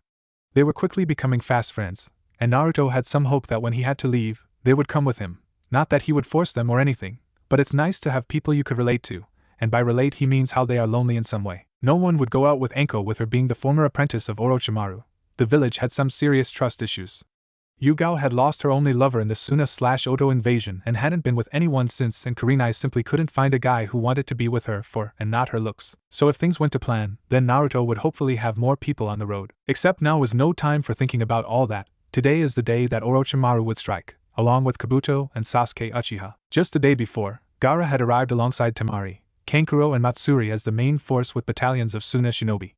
It had been a fun sight to see the usual stoic Gaara smile at Naruto and give him a man hug after not seeing each other in a while. It was even more fun to see Temari hug the dear life out of Naruto while ignoring the females' dark auras that shot up around them as soon as the Suna Kunoichi even entered Naruto's personal space. All plans had been made about how the battle would go. There were only 3 entrances into the village: the North Gate, East Gate, and West Gate. At the North Gate, Naruto, Kagura, Kurenai, Yugao and Anko as well as many shinobi would defend that gate, where they had intel Sasuke Uchiha attack from that side with numerous shinobi. At the East Gate, Tsunade, Jiraiya, Sakura, Team 8 as well as their own large force would confront Orochimaru there once and for all. And at the West Gate, Kakashi, Team 10 and Team Guy would confront Kabuto and his merry band of thieves.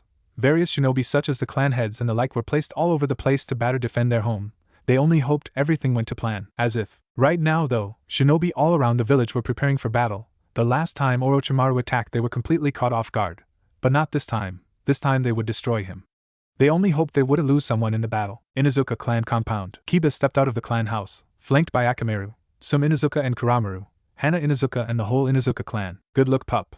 Sum told Kiba with a smile. Don't worry, ma, these guys won't know what hit them. Kiba said with a smirk. Hana smacked him over the head. Don't get too overconfident, brat. Sorry. Kiba said, scratching the back off his head.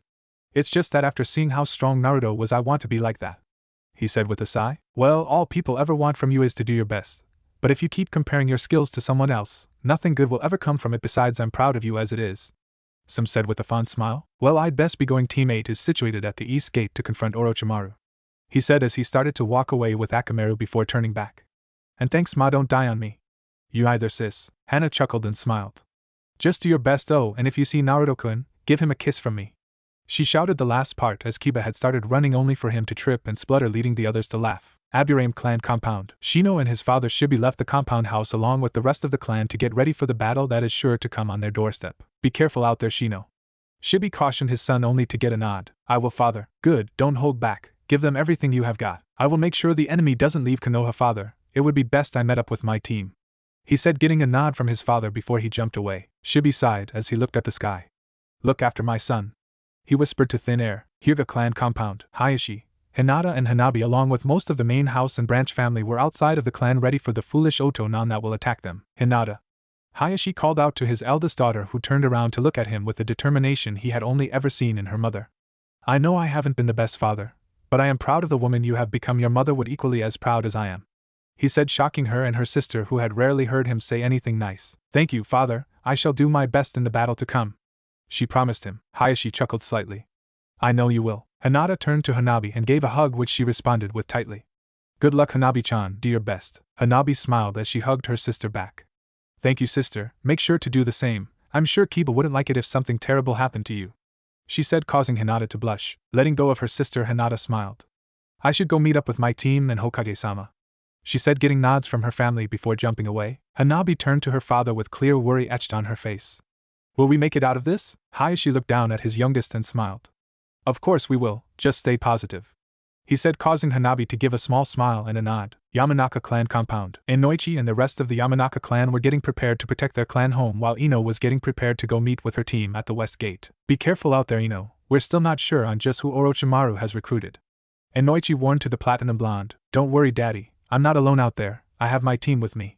She reassured him with a bright smile. Inoichi shook his head in amusement. Even in dire situations she could always be so calm. I know, but this is Orochimaru we're talking about. We have no idea what he's capable of anymore, he explained. Ino sighed and turned serious.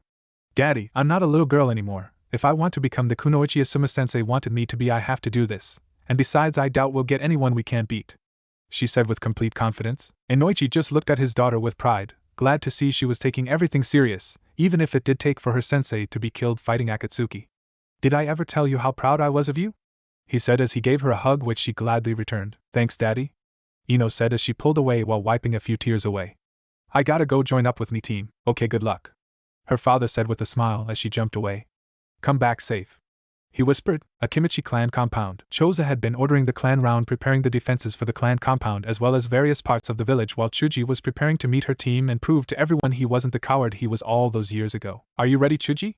His father Choza asked. Yes, it's time to kick some ass, Chuji said as he strapped his bow staff onto his back like his father. Good, be safe out there, my son, and kick some Oto ass, Choza said with a grin. Chuji retuned the grin with his own. Already planned on it, he said as he turned to leave.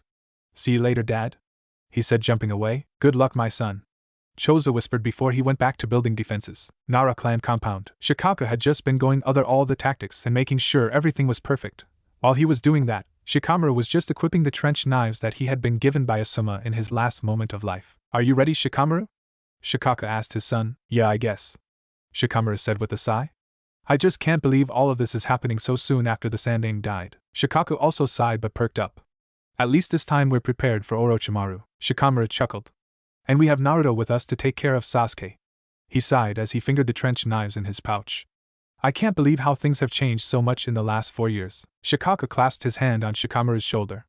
All we have to do is make sure that we all live tomorrow and create a better future. Before anything else could be said, Yoshino Nara, Shikamaru's mother, rushed out of the house and grabbed Shikamaru in a hug. Be safe out there, she said as she released him. Oh, and when this is all over, invite Naruto-kun over. I haven't seen him since he was 12 years old, she said before rushing back into the house, leaving 2 stunned Naras. Women, Shikaka said, shaking his head. Well, I've got to go meet my team before Ino kicks my ass, Shikamaru said, shaking his head, walking away, leaving a chuckling father behind. Naruto and Kagura's apartment. Naruto and Kagura had spent the whole night just having sex, nothing else whatsoever, just wanting to spend as much time together with being intimate. The reason for this is because they knew that anything could happen in a large battle such as the one that wasn't long away. Right now, though, they had just gotten dressed in their battle outfits, only newly modified as they realized that their old outfits were getting outdated. Naruto now wore steel-toed black combat boot along with a pair of baggy black cargo pants with various extra pockets for scrolls, a shuriken and kunai holster strapped to each leg which hold his Hiraishin kunai now that they are all he uses. He also had a utility belt with several pouches on it along with scrolls for easier use. He wore a tight sleeveless black top that was made like a second skin which shone off his muscles as clear as day. On top of that, he wore a black sleeveless trench coat that had crimson fire running along the bottom much like his father's. The sleeves had been ripped off to show his bare arms, leaving the edges jagged. On the back of the trench he had the kanji for Shinkasenko, Crimson Flash, in gold stitching with the Uzumaki spiral on the right and the Namikaze clan crest on the left, while trench coat's collar stood up covering his neck. Around his neck was also a beautiful silver chain necklace where it held a replica of a phoenix along with another beautiful necklace he had received from Tsunade Senju. And last but not least, Ryujin Jaka strapped to his left side and his utility belt showing off its beauty while also being perfectly placed for a quick draw. Kagura now dons a modified crimson halterneck top with the Namikaze clan symbol across the chest and a black hoodie in the back. She also possesses a large medical pouch resting on her left hip over an ankle-length half-dress-like sash that held lightning-like strike along it. She wore fishnets around her knees and elbows while she held a kunai strap on her bare right hip. Her Beni Akatokiyami was tied to her back, secured perfect to grab with her right hand. So are you ready to kick some ass? Kagura exclaimed with a bloodthirsty grin while fiddling with a kunai. Naruto chuckled as he wiped Ryujin Jaka clean, making it spotless. The only ass I'm kicking is Sasuke's, but everyone else is free game, he said as he placed his Zanpakuto in its scabbard. Kagura smiled at Naruto with glee. You're so kind.